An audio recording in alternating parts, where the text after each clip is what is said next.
Beaucoup de VC aussi vont donner comme accès à des mentors, des coachs, des trucs comme ça, parce que l'encadrement de ton équipe de direction, de tes fondateurs, joue énormément dans le succès là, dans ton entreprise. What's up, folks? Bienvenue sur Ça se passe. Aujourd'hui, je jase avec Francis Lacoste, un coach pour VPE et CTO, un gars qui a de l'expérience comme engineering manager chez Salesforce, Heroku et puis Canonical.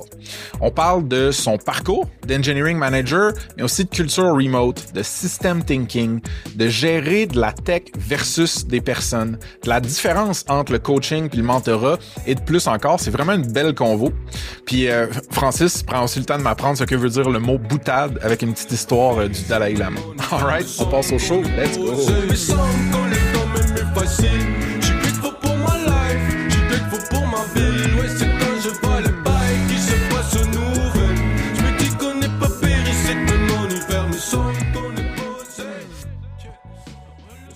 Francis Lacoste, bienvenue sur Ça se passe. Merci beaucoup, Frank. C'est un plaisir d'être ici. Comme je te disais avant d'arriver, c'est un peu... c'est comme... J'ai écouté pas mal d'épisodes. Ouais. Là, c'est comme... c'est la première fois que je fais une entrevue sur un podcast que j'écoute. Fait que...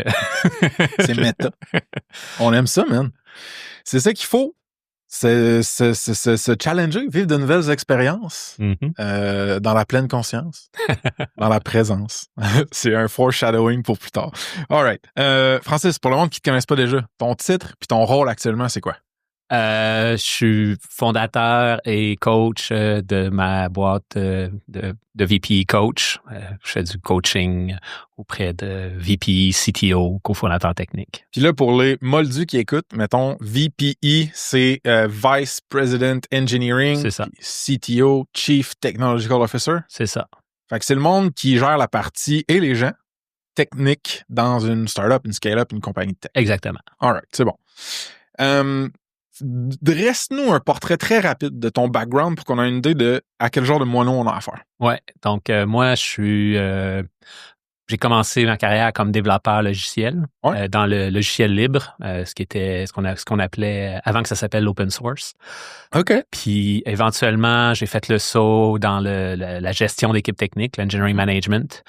Puis éventuellement, je suis passé au coaching. C'est rendu là. OK. Parfait, man.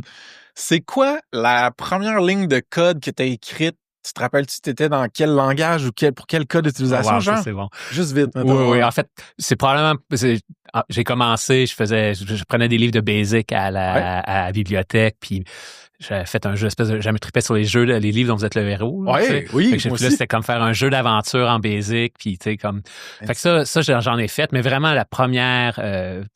c'est comme application complète que je me rappelle puis qui m'a donné une job, c'était en HyperTalk, donc HyperCard à l'époque. Okay. J'avais fait un jeu, ça s'appelait Froggy Race avec un ami qui lui faisait les graphiques. Moi, j'avais fait la programmation, puis c'était une course de grenouille, puis t'essayais d'arriver au bout le plus rapidement possible. Nice. Ça roulait sur quel genre de machine, là, mettons? Ça roulait sur... moi, j'avais un Mac Plus à l'époque, j'avais programmé là-dessus. Puis, justement, l'anecdote pour la job, c'est qu'à un moment donné, j'appliquais pour un poste de assistant photographe dans un studio de photo. Okay. Puis le gars était un super geek. C'était dans les années 90. Il s'était monté tout. C'est comme, il y avait chaque photo, chaque print qu'il avait fait. Il savait exactement, il y avait une base de données avec quelle chimie, etc.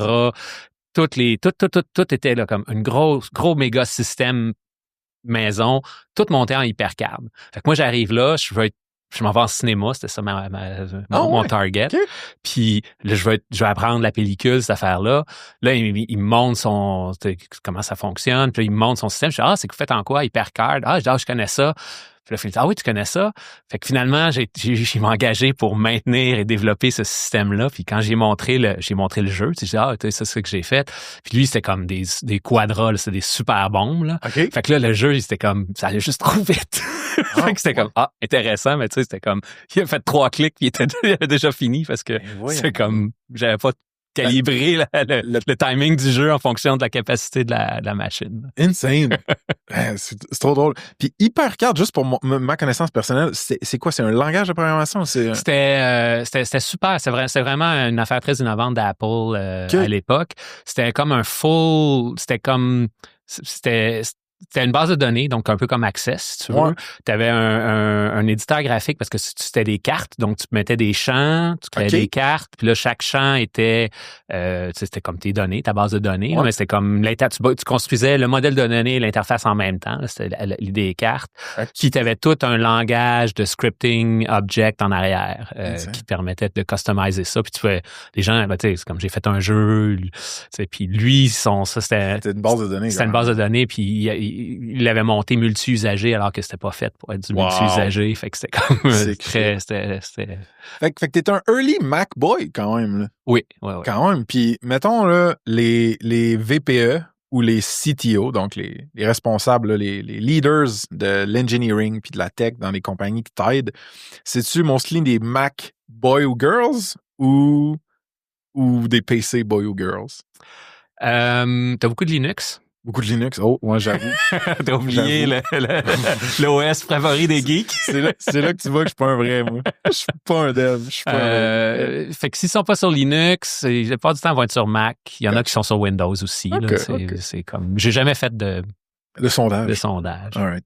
Y a-tu une différence notable entre Vice President Engineering puis Chief Technological Officer, VPE, CTO? Puis là, pour le restant du pod, je vais juste dire VPE puis CTO.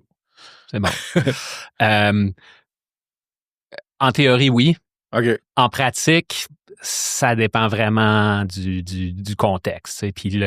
Puis souvent, c'est comme, surtout dans le early stage, le CTO, ça va être le cofondateur technique. C'est la personne qui code le produit, qui fait tout ça. Puis souvent, on va voir la distinction qui va se passer. C'est comme quand la compagnie grandit. Puis souvent, dans ces affaires-là, t'as un choix qui se pose pour le cofondateur. C'est est-ce que je reste sur le terrain, les mains dans le code, ou je construis, je monte la boîte, là, je monte l'équipe. Puis un pattern qui revient souvent, c'est que le CTO a décidé qu'il veut rester plus côté technique. Fait qu'il garde le titre de CTO, mais de mon point de vue, ça devient plus un chief architect qu'un CTO. Puis là, il engage souvent un engineering manager, mais ils vont l'appeler le VP of Engineering. Puis, sinon, des fois, j'ai vu aussi des startups où il n'y a pas de CTO parce que c'était fait comme par les fondateurs sont plus business. Puis là, ils vont engager un VP of Engineering qui va avoir la job de CTO. Puis des fois, comme OK, là, quand on sait que la personne fait la job, puis on donne le titre. Puis, fait que ces deux titres-là, il y a énormément d'overlap entre les deux. Puis c'est comme on peut essayer de les séparer, mais... Ils sont veinés. Diagramme de veine. Ouais. All right, c'était mon nouveau mot de la journée. Toi, tu as été un engineering manager. Ouais. Là, tu en aides des engineering managers. Ce type de profil-là, là, c'est quoi qui leur tient le plus à cœur, mettons, dans leur carrière? Dans leur carrière? Dans leur carrière, je le sais pas. Je veux dire, au sens que c'est quoi leur aspiration, puis tout, mais dans leur rôle. Dans leur rôle, ouais. Okay, c'est ça. J'aurais dû poser ça de même. C'est comme, non, c'est une bonne nuance. C'est une bonne nuance, là, mais c'est comme dans leur rôle.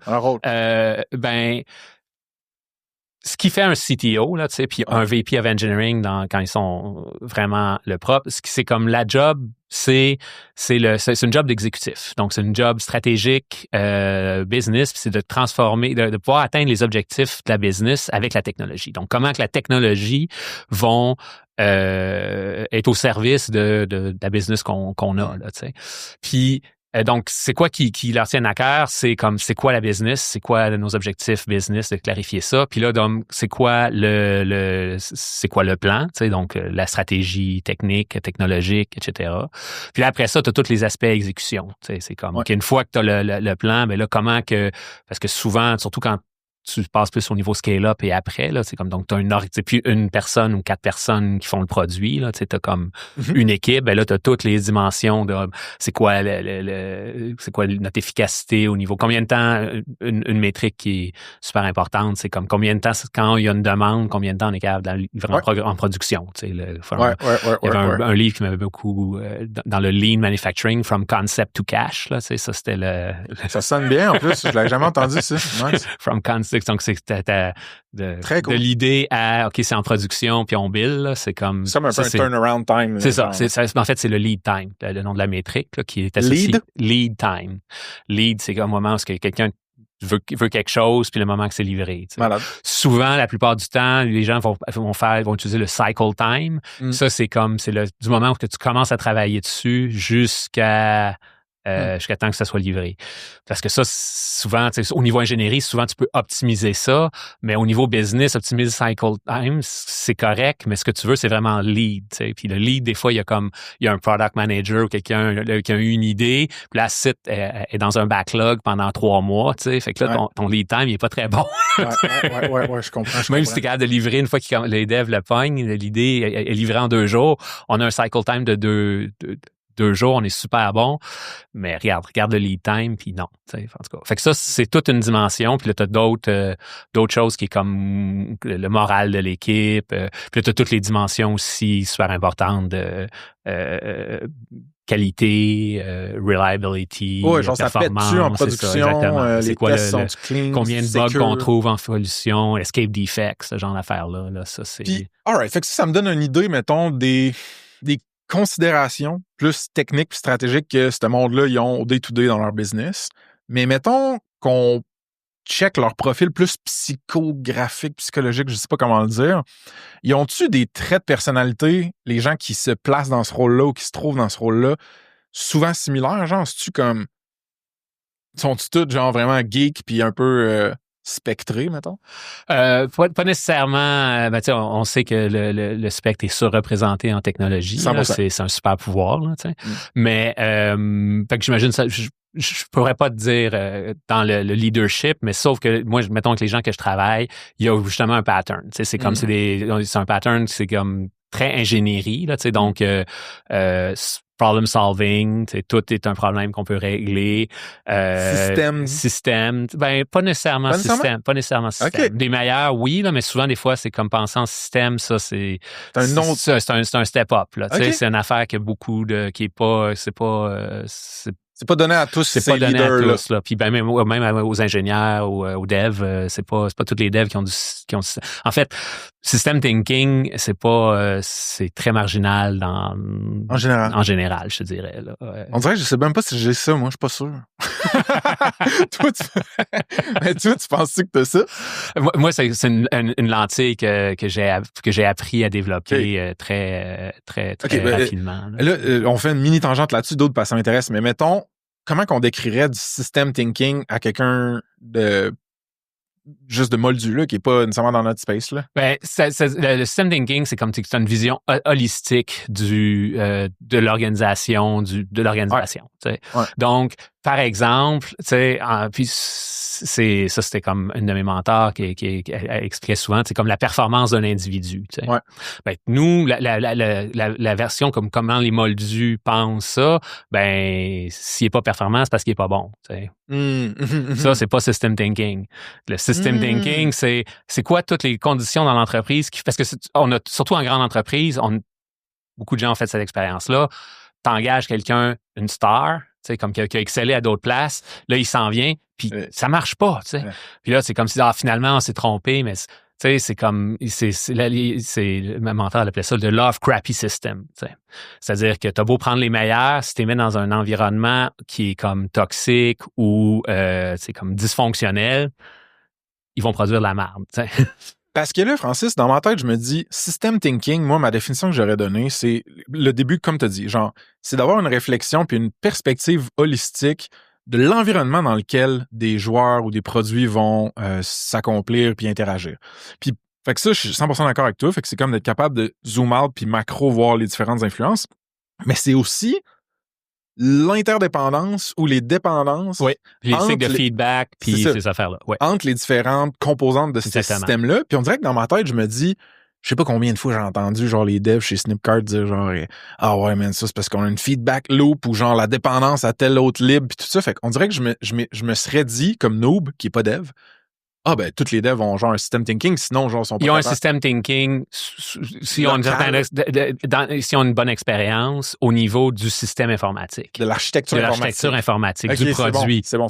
Parce qu'eux autres sont à l'extérieur du produit. C'est bon. Mais le system thinking au niveau de leadership ou organisationnel, c'est pas pareil parce que t'es vraiment t'es à l'intérieur de l'organisation. Puis c'est comme d'avoir Ouais. cette perspective-là à l'intérieur du système, même on peut, ça c'est une limite du system thinking, tu sais, comme qui est, comme, ben oui, mais surtout quand on parle au niveau des systèmes humains puis ces choses-là, il n'y a pas vraiment de position externe, tu sais. Fait que C'est bon. c'est pas comme la science où ce que, tu sais, on étudie des objets donc qu'on n'en fait pas partie. Ouais. C'est en sciences, mettons, naturelles, là, pas les sciences sociales. Parce que sciences sociales, c'est le même problème. T'es dans le système. T'es dans le système tout que t'étudies, là, tu sais. Puis l'étudier, ça a un impact, des trucs comme ça, là. Fait que, une lentille qui est qui est comme complémentaire au système thinking, c'est la lentille de la complexité, tu sais. Les systèmes complexes, c'est où que t'as des problèmes, tu peux pas, la causalité est juste, tu peux juste comprendre comment ça se fonctionne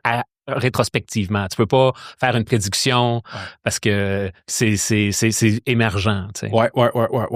Hey, là, on pourrait pogner une chire de quantum puis de déterminisme, mais on fera pas ça, dude. On fera pas ça.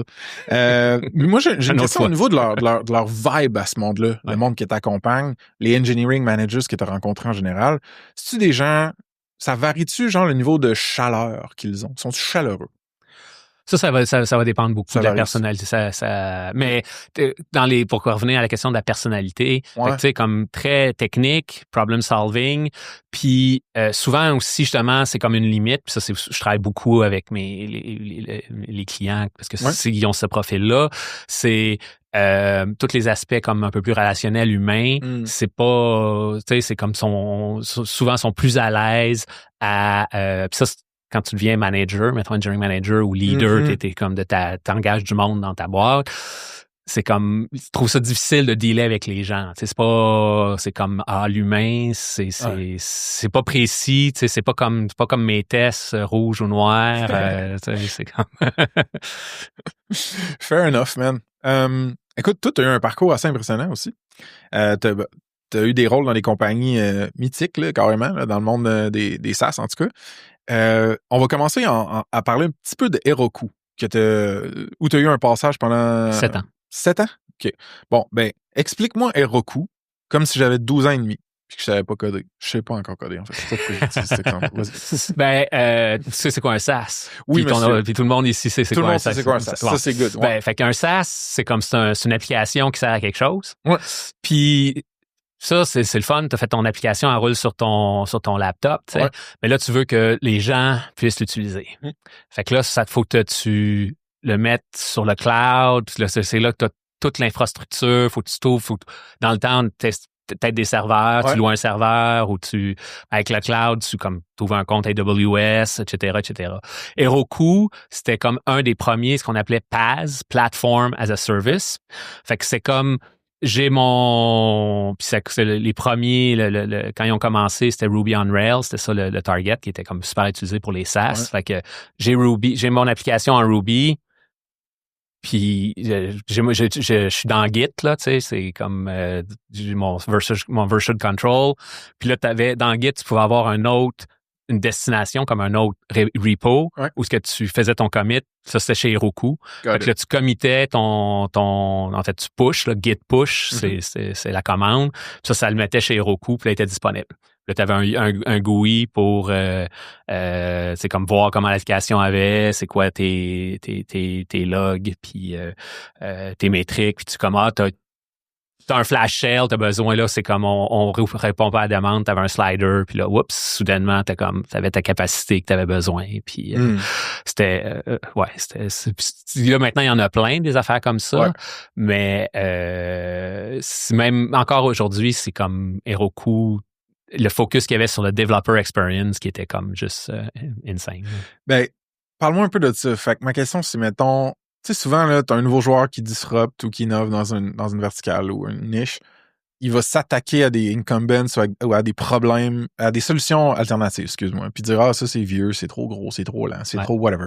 Heroku s'attaquait grosso modo à quoi? C'était quoi, genre, l'option des devs à l'époque pour hoster? Chef, Puppet, c'est comme, aujourd'hui, maintenant, c'est Terraform, là, c'est ce qui ont remplacé ces outils-là, mais c'était des outils de configuration management, puis de server management, d'automatisation du déploiement, ces affaires-là. Là. Fait qu'à l'époque, c'était Chef, Puppet, ton alternative, là. Ou juste la job de bras, là, beaucoup de gens, c'était comme, bon, ben là, j'ouvre mon truc. Puis, tu sais, c'était... AWS, très puissant, mais au niveau utilisation, c'est pas... Ouais. c'est un peu des cartes à puce, là, tu sais. 100%. Puis là, Heroku, tu utilisais Heroku, tu n'avais pas besoin d'utiliser un autre cloud truc. Non, là, c'était là-dessus que c'était hosté. C'est comme la value prop d'Heroku, c'était tu es une startup, tu peux te focuser sur ton application. Tu n'as pas besoin de penser aux opérations, tout ce qui est opération, scaling, update, ces affaires-là, on s'occupe de ça, tu sais. Got it. C'était comme pour un coût mensuel. Puis l'autre chose aussi qui était vraiment utile, Heroku, c'est que t'avais le hosting de ton application, mais t'avais comme la base de données, puis t'avais tout le marketplace des add-ons. Donc tu voulais t'avais besoin de rajouter une queue, tu peux avoir Redis as a service, c'était comme tu veux tes logs dans Paper Trail, c'était comme à l'époque, c'était comme tu ajoutais ton add-on Paper Trail, fait que t'avais comme plein d'autres SaaS qui étaient intégrés, qui s'intégraient à Heroku. Tu sais, c'était le marketplace, là. C'était comme une plateforme. Fait qu'il y a énormément de business qui sont partis là aussi. Fait qu'il y a comme une vibe similaire à Stripe qui explique genre l'appréciation des devs pour ce produit, cette plateforme-là qui était developer experience, genre on streamline ta job, tu te concentres sur les choses que tu as envie de faire, pas te faire chier avec des affaires bien compliquées en arrière. OK. Toi, pourquoi tu as aimé ça? Ou du moins, pourquoi tu es allé travailler là, chez Heroku? Je suis allé travailler là, en fait, moi, j'étais chez Canonical avant, là, c'est comme ça, c'est la compagnie qui faisait qui fait encore Ubuntu, là, l'OS Linux. Ouais. Puis, ça faisait 6 ans que j'étais chez Canonical, puis là, j'aimais pas la direction que le management prenait. OK. Puis, fait que là, c'était comme, pas pour passer à autre chose. T'sais. Fait que là, j'avais lu, j'aimais beaucoup, parce que Heroku bloguait beaucoup. Fait que j'avais lu de leur blog sur justement comment ils font le développement, le DevEx, puis fait que ça, j'avais ça dans le background, mais j'ai pas appliqué directement chez Heroku. Ce qui est arrivé, c'est que c'est temps de passer à autre chose. J'ai envoyé un email à mon LinkedIn, tu sais, mes anciens collègues, des trucs comme ça. Je suis un engineering manager d'expérience, spécialisé remote. Je cherche une nouvelle opportunité. Puis là, il y a l'ancien CTO d'Ubuntu qui était rendu VP Engineering chez Heroku, qui m'est revenu. Puis il dit, puis à cette époque-là, Heroku, ils ont commencé en 2008, c'est un Y Combinator. Puis là, quand je suis rentré, c'était 2013, mais ça, c'était en 2012 où j'ai fait le saut. Eux autres, ils avaient été achetés par Salesforce, puis ils grossissaient l'équipe. Là. Ils ont été achetés ils venaient d'avoir leur série B. Heroku a été acheté? Oui, ils étaient en fin 2010, début 2011. Je sais même pas quoi. Puis, c'est ça, fait qu'ils étaient tout petits, ils ont été achetés assez petits, puis là, ils étaient rendus, ils grossissaient l'équipe, là, il y avait une trentaine, l'équipe d'ingénierie était à peu près 30. Quand t'es rentré? Oui. Okay. Puis,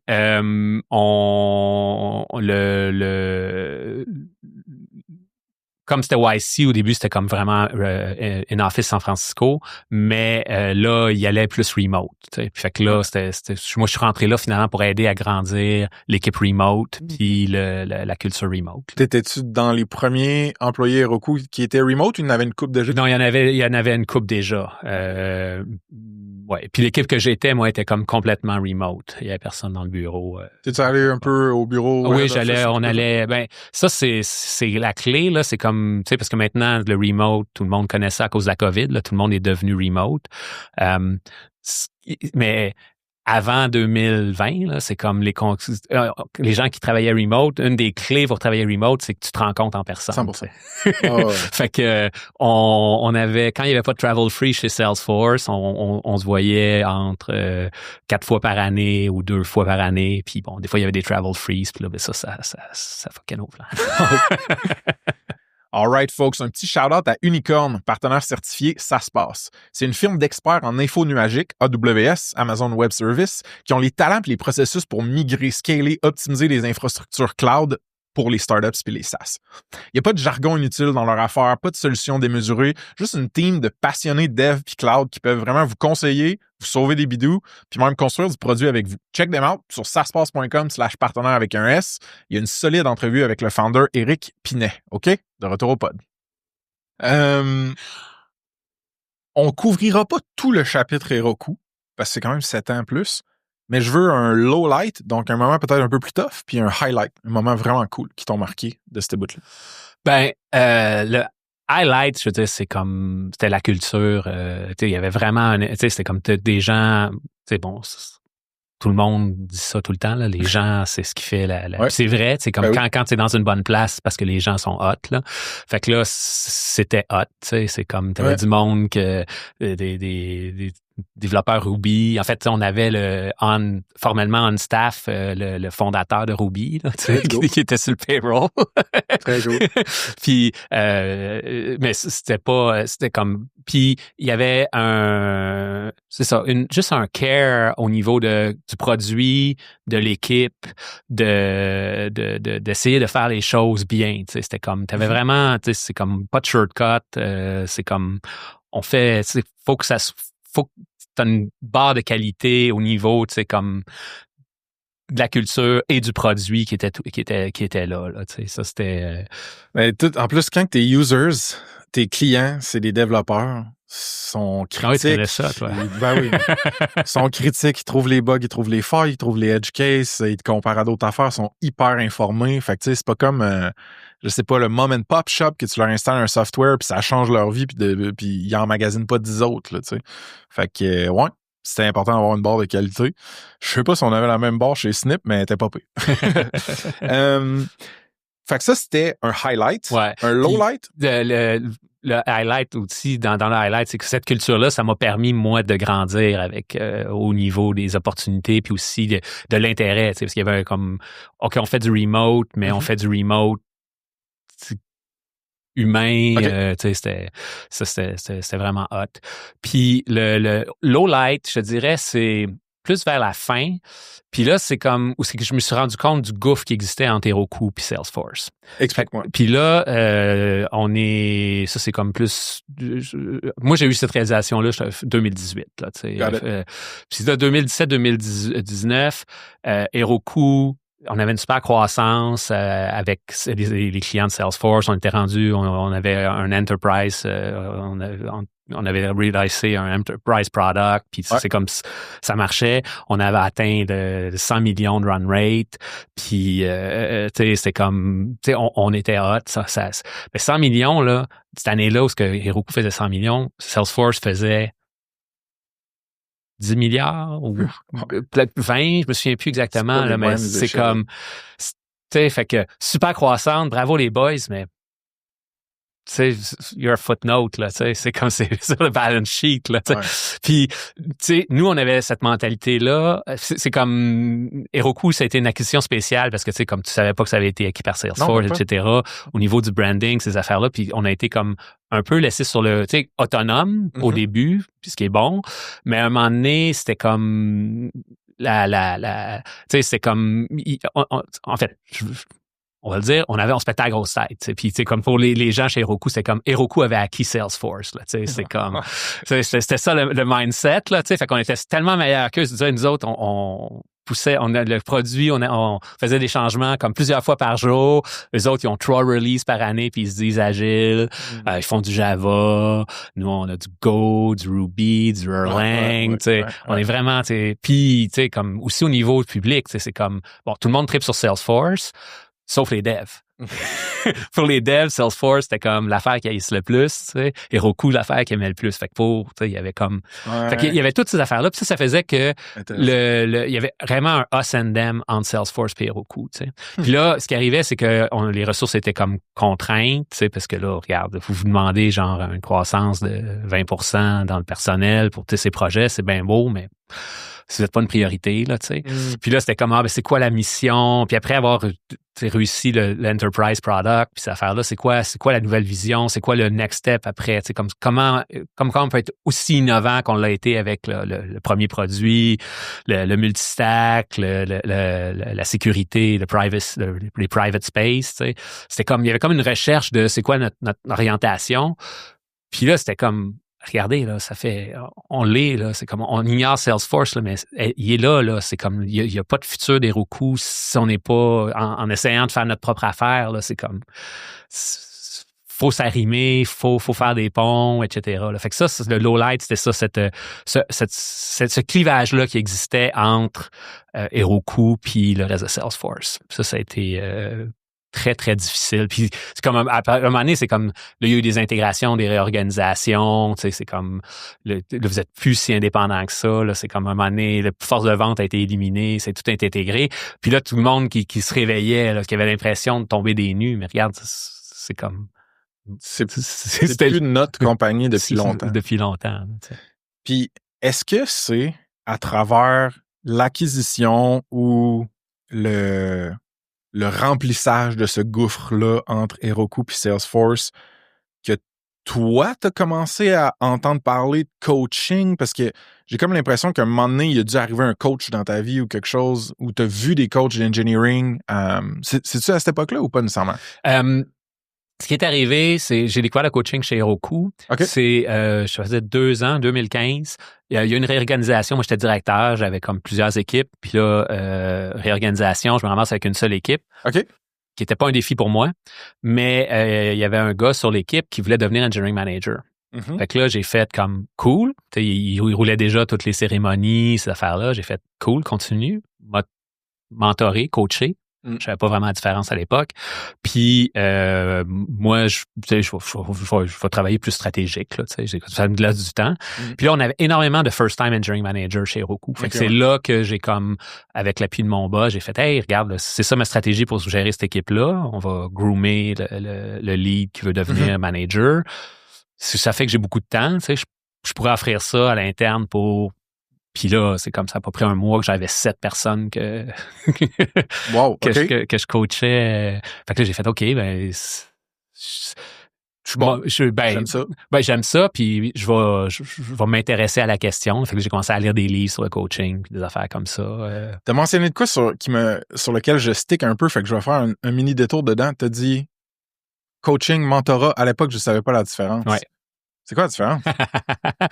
Ben, tu sais, un mentor, c'est quelqu'un qui a fait ce que tu as fait, puis qui te permet de... C'est comme dans le mentorat, tu as un plus grande part de transfert de connaissances, puis de transfert pratique, de connaissances pratiques. Tu sais. Donc, look up to aussi. Oui, d'inspiration. Tu sais, justement, tu sais, un mentor, c'est quelqu'un que tu veux être plus tard. C'est émuler. Tu as un aspect d'émulation, tu as un aspect de... comme on va... Tu sais, je vais te montrer, tu sais, je vais te montrer un peu comme de l'apprenticeship, là, tu sais, des trucs comme ça. Tu sais. Le coaching, c'est comme une autre discipline qui est comme qui est plus méta, si tu veux. Okay. Donc, c'est plus te donner un espace de réflexion, puis de t'appuyer dans la réalisation de tes objectifs. Puis un coach n'a pas nécessairement besoin de... Tu peux coacher sans avoir du domaine d'expérience dedans. C'est comme... Ouais, ben au même titre que, mettons, qu'on prend l'analogie ou la référence super facile d'athlète olympique, là, je veux dire, les coachs d'athlètes olympiques, c'est pas nécessairement tous des ex-athlètes olympiques. Là. Non. Il y en a plein qui, genre, ils seraient pas capables de faire 37 pirouettes, là, genre, sur le cheval, là. Comment ça s'appelle l'affaire, ça? Le cheval, c'est ça que c'est ça? Ouais, il y a un cheval, le cheval d'Arçon, là. Ouais, c'est ça. OK, all right, thanks. Ouais, c'est ça. Fait que c'est un peu ça, mais d'abord, comment tu fais pour avoir le buy-in puis la crédibilité un peu comme coach, mettons, de quelqu'un? Ben, c'est là que... Puis, dans les faits, c'est des fois, c'est comme... des fois, ce que la personne a besoin, c'est d'apprendre comment ça se fait. C'est comme comment tu fais un gâteau ou comment tu fais une stratégie, un plan technique ou un plan d'embauche ou des trucs comme ça. Fait que si le coach n'a pas peut pas aller vers plus le mentorat, ben là, c'est plus limité. Alors que, puis effectivement, au niveau du rapport, ça aide d'avoir un parcours commun. C'est comme il y a des... Fait que ça aide le rapport qui est super important pour le coaching. Fait que dans les faits, si tu regardes pas des gens qui sont coachs, ils vont avoir une formation de coach et un domaine d'expertise souvent. C'est ça. Puis ils vont offrir ça à leur... Souvent, tu regardes leur carrière puis ils coachent dans ce domaine-là. Parce faut pas tout le temps, par contre. faut partager des codes culturels ou des références communes là, pour être capable de se coacher un puis l'autre. Tu sais, mettons que tu es un excellent coach, mais tu sais pas rien à propos du football, tu vas sûrement pouvoir aider le footballeur, mais ça va être un peu plus dur. Ouais, c'est ça. C'est que c'est là que d'une certaine manière, c'est comme on utilise coach comme entraîneur personnel, là, tu sais. OK. C'est qu'on entraîne quelqu'un à quelque chose, alors qu'un coach, je dirais que c'est plus, il y a un aspect un peu plus, c'est comme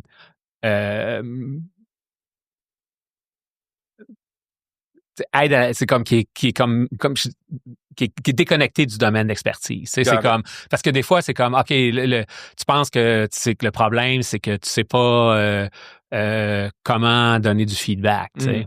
Puis là je peux te mentorer sur du feedback, mais un bon coach, il va faire c'est vraiment ça le problème, tu sais.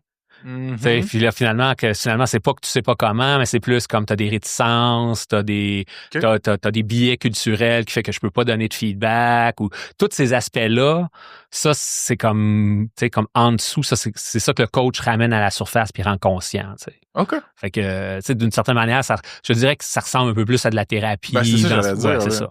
C'est comme puis ça comme CTO VP, psychologie, tu sais, psychothérapie, coaching, c'est quoi la différence? Il y a des overlaps. C'est énormément d'overlap. OK, intéressant. J'apprends des choses. C'est un bon signe. Fait que là, t'as bougé chez Salesforce ensuite. Fait que t'as jumpé par... J'étais déjà chez Salesforce. Oui. Ouais. Sur ton... Mais dans les choses sur lesquelles tu travaillais, elles étaient toutes liées à Heroku, on s'entend? Oui. Puis à un moment donné, t'as fait un jump. Ouais. Fait que ce gouffre-là, un peu que tu parlais, qui soit rendu petit, moyen, gros, je sais pas, mais t'as sauté par-dessus. Ouais. Pourquoi? Comment? Ben, ce qui s'est passé, c'est qu'en fait, en 2019, j'ai comme eu un switch. Puis c'est à ce moment-là que je me suis commencé à m'enligner vers la carrière de coach. Là. Okay. Même si je le formulais pas comme ça à l'époque. Là. Ce qui est arrivé, c'était... en fait, j'ai découvert récemment que ça avait un nom. Là. J'ai pogné les Sunday Blues. C'est ça. Okay. Sunday Blues, c'est le dimanche, puis là, t'as pas le goût d'aller à la job le lundi. Tu t'es comme un peu déprimé. Puis c'était... à l'époque, je dirigeais la moitié de la boîte d'ingénierie des Roku. C'était le fun, on était, malgré les tensions, tout, super monde, on livre ce qu'on a à livrer, ces choses vont bien, tu sais. Puis, ça allait bien. Puis le Sunday Blue, je le pognais juste quand, après les vacances de Noël ou les vacances d'été, là, quand j'arrêtais 2 semaines, tu sais.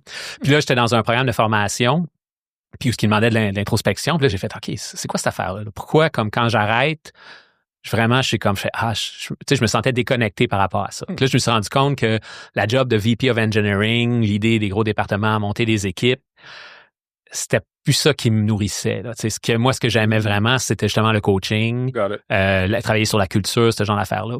Fait que là, comme je t'ai dit, c'était super le monde chez Heroku. Fait que là, j'ai eu une conversation avec mon boss. J'ai fait, hey, regarde, je me suis rendu compte que je veux pas ta job. J'avais fait sa job en plus quand il était parti 6 mois en congé de parentalité. Okay. Je l'avais remplacé, fait que je savais c'était quoi. Puis j'étais comme, aller quitter pour une autre petite entreprise, puis faire ça encore, ou passer l'équipe de 30 à 200.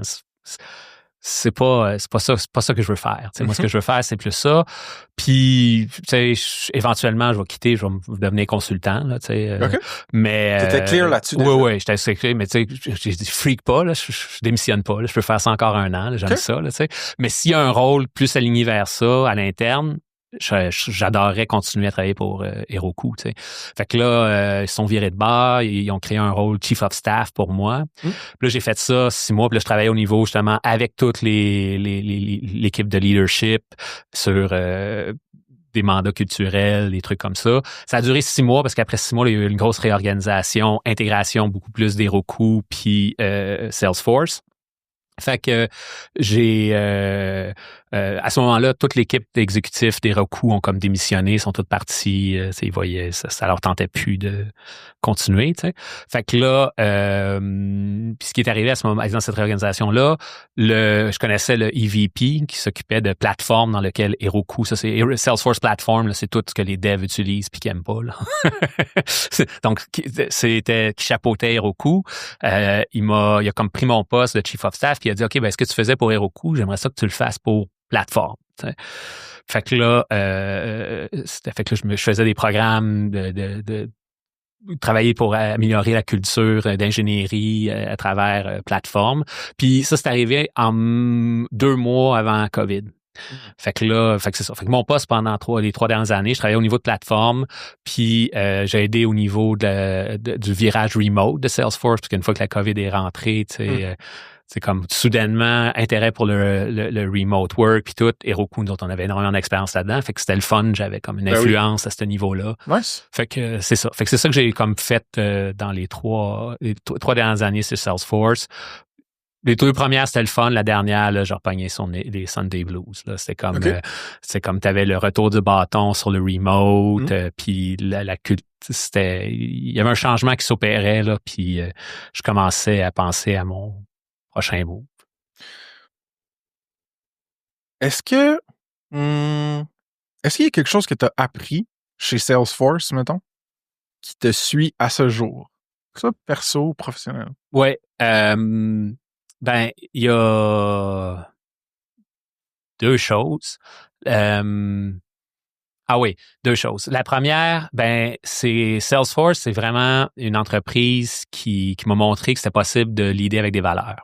OK. Des fois, on rit un peu de ça, là, les posters, les valeurs d'entreprise, là, mais Salesforce, c'était sérieux. Là, c'est comme les valeurs étaient comme il y avait tout un processus d'alignement, puis les valeurs en faisaient partie. Puis c'est comme tu avais les valeurs de l'entreprise, puis tu étais appelé à développer tes propres valeurs, puis à tous les niveaux.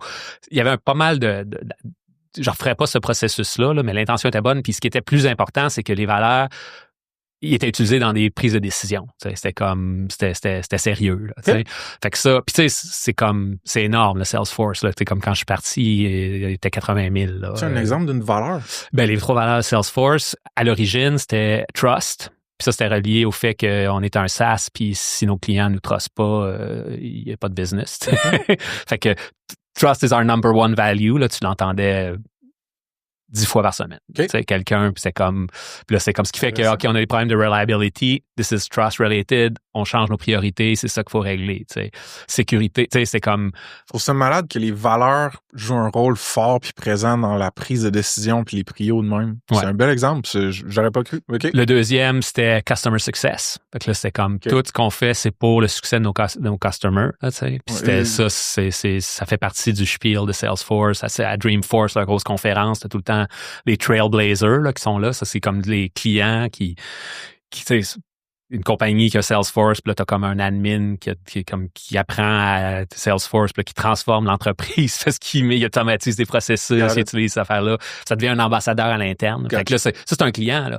Puis là, ben ça, elle, ou sont highlightés au Dreamforce. C'était Customer Success, ça, c'était super important. Puis le troisième, c'était Innovation. Celle-là était comme OK, on veut être innovant, puis là, ben, c'était ça, il y avait un clash entre Heroku puis Salesforce. On était innovation, on 3 release per year, là, tu sais, comme, c'est du enterprise software. Fait que 3 release per year, il y a bien des clients qui trouvaient ça bien trop, là, tu sais, puis tu t'as pas le choix, là, mais tu sais, ben, ça faisait en sorte, à cause du customer success, puis, fait innovation, on a 3 release per year, mais customer success, ça veut dire que, genre, t'as backward compatibility sur les API de 7 ans, là, tu sais.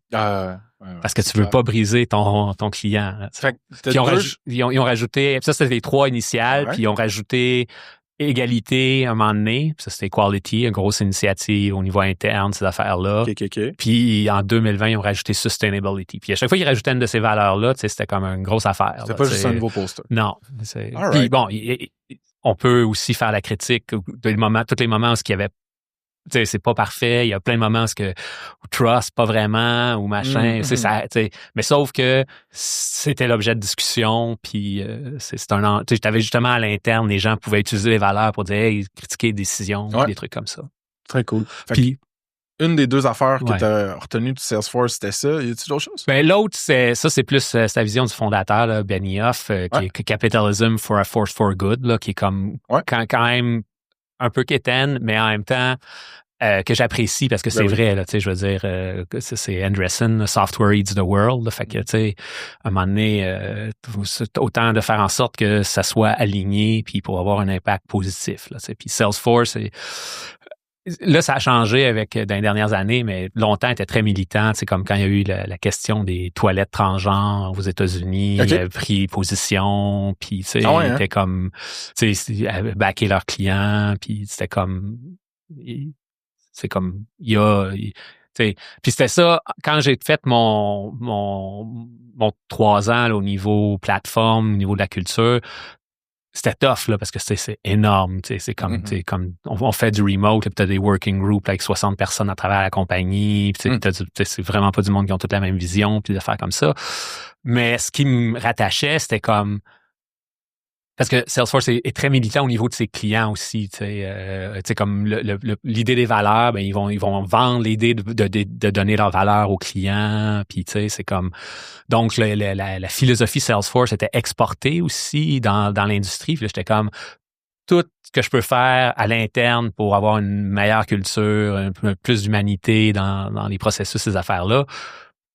C'est quelque chose qui peut se ramasser à l'extérieur de Salesforce aussi. C'était ça comme la vision que j'avais. Là. Jusqu'à temps qu'à un moment donné, je fasse OK, ouais, c'est quoi vraiment l'impact que j'ai ici? Time to move on.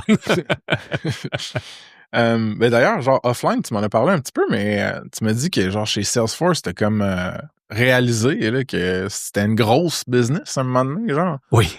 Mais ça a été assez rapide. C'était 2014, donc ça faisait un an et demi que j'étais là. Là, il y avait un Architecture Summit. Okay.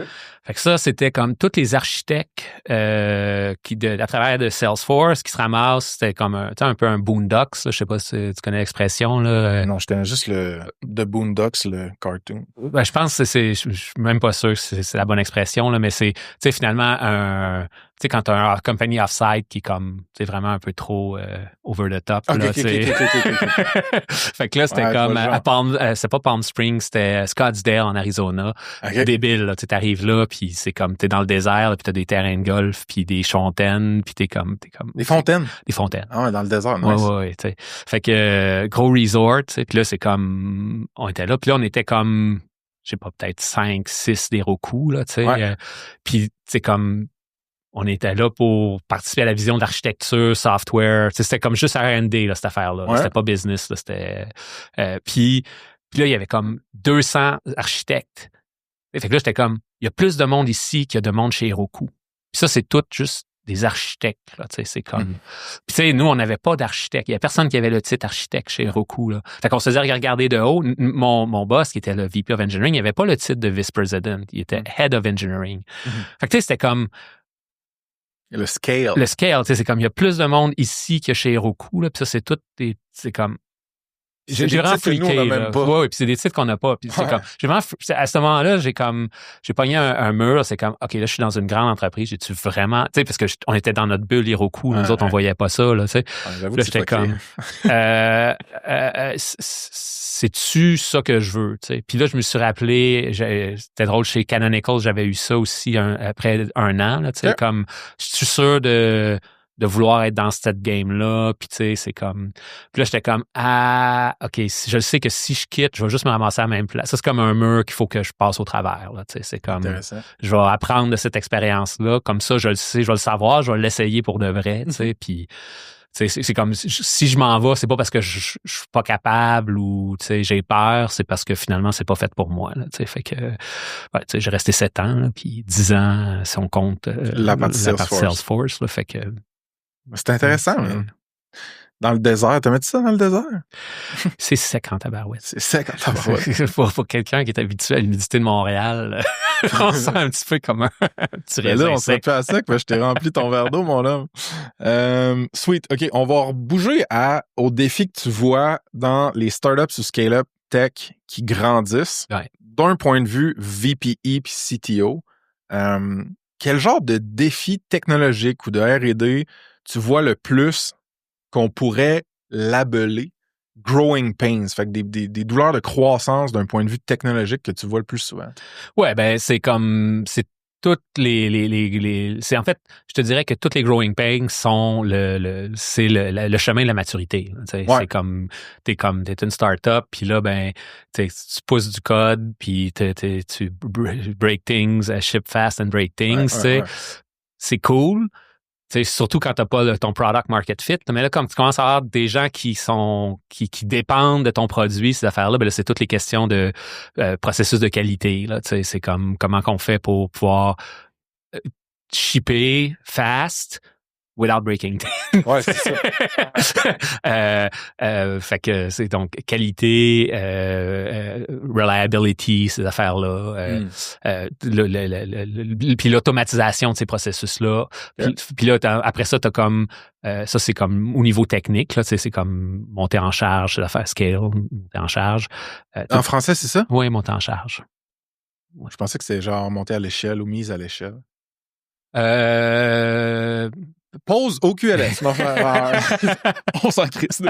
Mais non, c'est la charge du système parce que c'est comme. Ah ouais, d'un point de vue. Comme, tu rajoutes de la charge sur ton système. Fait que là, c'est comme faut t'attirer quand tu continues à. Oui, mais l'échelle change de la compagnie. Anyway. Ouais.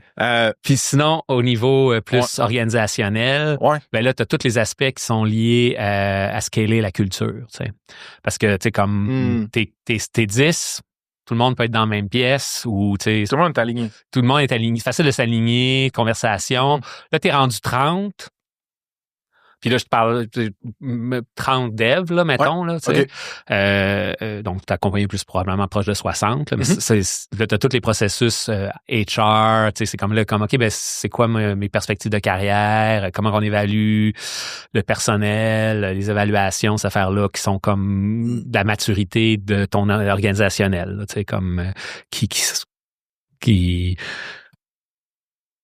All right, folks, le Spotlight partenaire du mois, c'est Yak, une boîte de cybersécurité spécialisée en sécurité offensive, tests d'intrusion, scan de vulnérabilité, Red Team. Ils ont tout ce qu'il faut pour gentiment vous hacker. Que vous soyez rendu à obtenir une certification comme SOC 2 ou ISO 27001, à lever du financement ou juste à vouloir prévenir les cauchemars de sécurité, Yak peut vous aider à sécuriser votre app. Tu sais ce qu'on dit, quand ta sécurité est pas affectée, t'as 1000 petits problèmes en SaaS, mettons. Mais quand ta sécurité est affectée, t'en as juste un problème, puis il est pas petit. Fait que check out ma conversation avec Cindy Felt, où on jase de tout ça et de plus sur saspace.com/partenaire avec un S/YAC, Y-A-C-K. saspace.com/partenaire avec un S/YAC. Sinon, vous pouvez les checker, la boîte, leur service, la gang, directement sur yak.one. YACK.one, yak.one. OK? De retour au pod. Puis c'est où que ça fesse le plus, tu penses, genre? Tu sais, sais-tu quand que quand tu passes de, je sais pas, man, pre-revenue à revenue, puis là, t'as un product market fit, ou puis que tu lèves ta série A, mettons, ou genre, y a-tu une taille, peut-être un point dans le temps du genre à 100 ingénieurs, là, souvent ça pète. Ou genre ça peut péter à tous les niveaux. OK. Sauf au début, parce que t'as rien comme. Ben, ça peut péter aussi parce que finalement, tu trouveras pas ton product market fit, puis là, tu vois le runway, puis on arrive au bout, puis là. Mais technologiquement parlant, je pense. Ah oui, technologiquement parlant. Ben, non, c'est sûr que technologiquement parlant, la plupart du temps, avant product market fit, à moins que tu sois sur une business où ce que le risque est technique, parce que ça peut arriver aussi, là, tu sais, c'est comme, parce qu'il y a des business où ce que, c'est pas c'est sûr que pour un SaaS, moins le cas la plupart du temps, là, mais tu sais, il y a plein de business où ce que, ben, le risque, il y a un risque technique, là, il y a un aspect R&D à faire, là, c'est comme, c'est un problème qui est pas réglé, puis qu'on connaît pas la solution, puis faut développer un nouveau matériau ou il y a un gear qui va avec le software, puis il faut que ça marche ensemble, puis ça peut se planter aussi, là, tu sais. Puis sinon, ben, après ça, ben, ça va être souvent, ben, puis là, même, peu importe la taille, tu sais, c'est comme le problème de qualité, tu sais, plus de chip, puis là, t'as comme toute la deck technique, tu sais, c'est comme, c'est comme, là, le système, Gotcha. Ça très commun aussi. Laisse-moi. Fait que chaque point, il y a tout le temps des points d'inflexion, ce que ça peut, ça peut péter, là, tu sais. Puis, laisse-moi essayer de mettre une couleur différente à cette réponse-là en posant la question suivante. Quand à peu près, que ce soit en nombre d'employés, en nombre de revenus, en années d'existence d'une compagnie, quand tu vois le plus de monde engineering managers haut placés, là, fait que des VPE ou des CTO, juste dropper du rôle. Genre, soit avoir une démotion, soit quitter, soit arrêter d'avoir ces responsabilités-là, sais, y a-tu un moment où tu vois ça le plus, maintenant? Encore là, c'est comme ça va dépendre je te dirais qu'il y a des différents points. C'est comme un des premiers pivots, là, ou pas pivot, mais point charnière, ça va être autour de 10, une équipe de dev de 10. OK, pourquoi? Parce que là, c'est comme si t'es le CTO, ben là, ça, c'est toi qui gères ces 10 personnes-là. Puis là, 10 personnes, c'est beaucoup à gérer, surtout quand ta job, c'est pas de gérer souvent, tu penses pas que ta première job, c'est de gérer ce monde-là. C'est de penser à la tech ou à la business, idéalement. T'sais. Fait que là, là, c'est comme, qu'est-ce que je fais là? Est-ce que je... Puis souvent, le choix, c'est entre focuser sur la tech ou, tu sais, souvent, je veux garder les mains dans le code, là, tu sais, puis prendre des décisions techniques, ces affaires-là, ou gérer l'organisation. Puis là, c'est comme souvent, là, ils vont engager quelqu'un d'autre pour gérer l'organisation.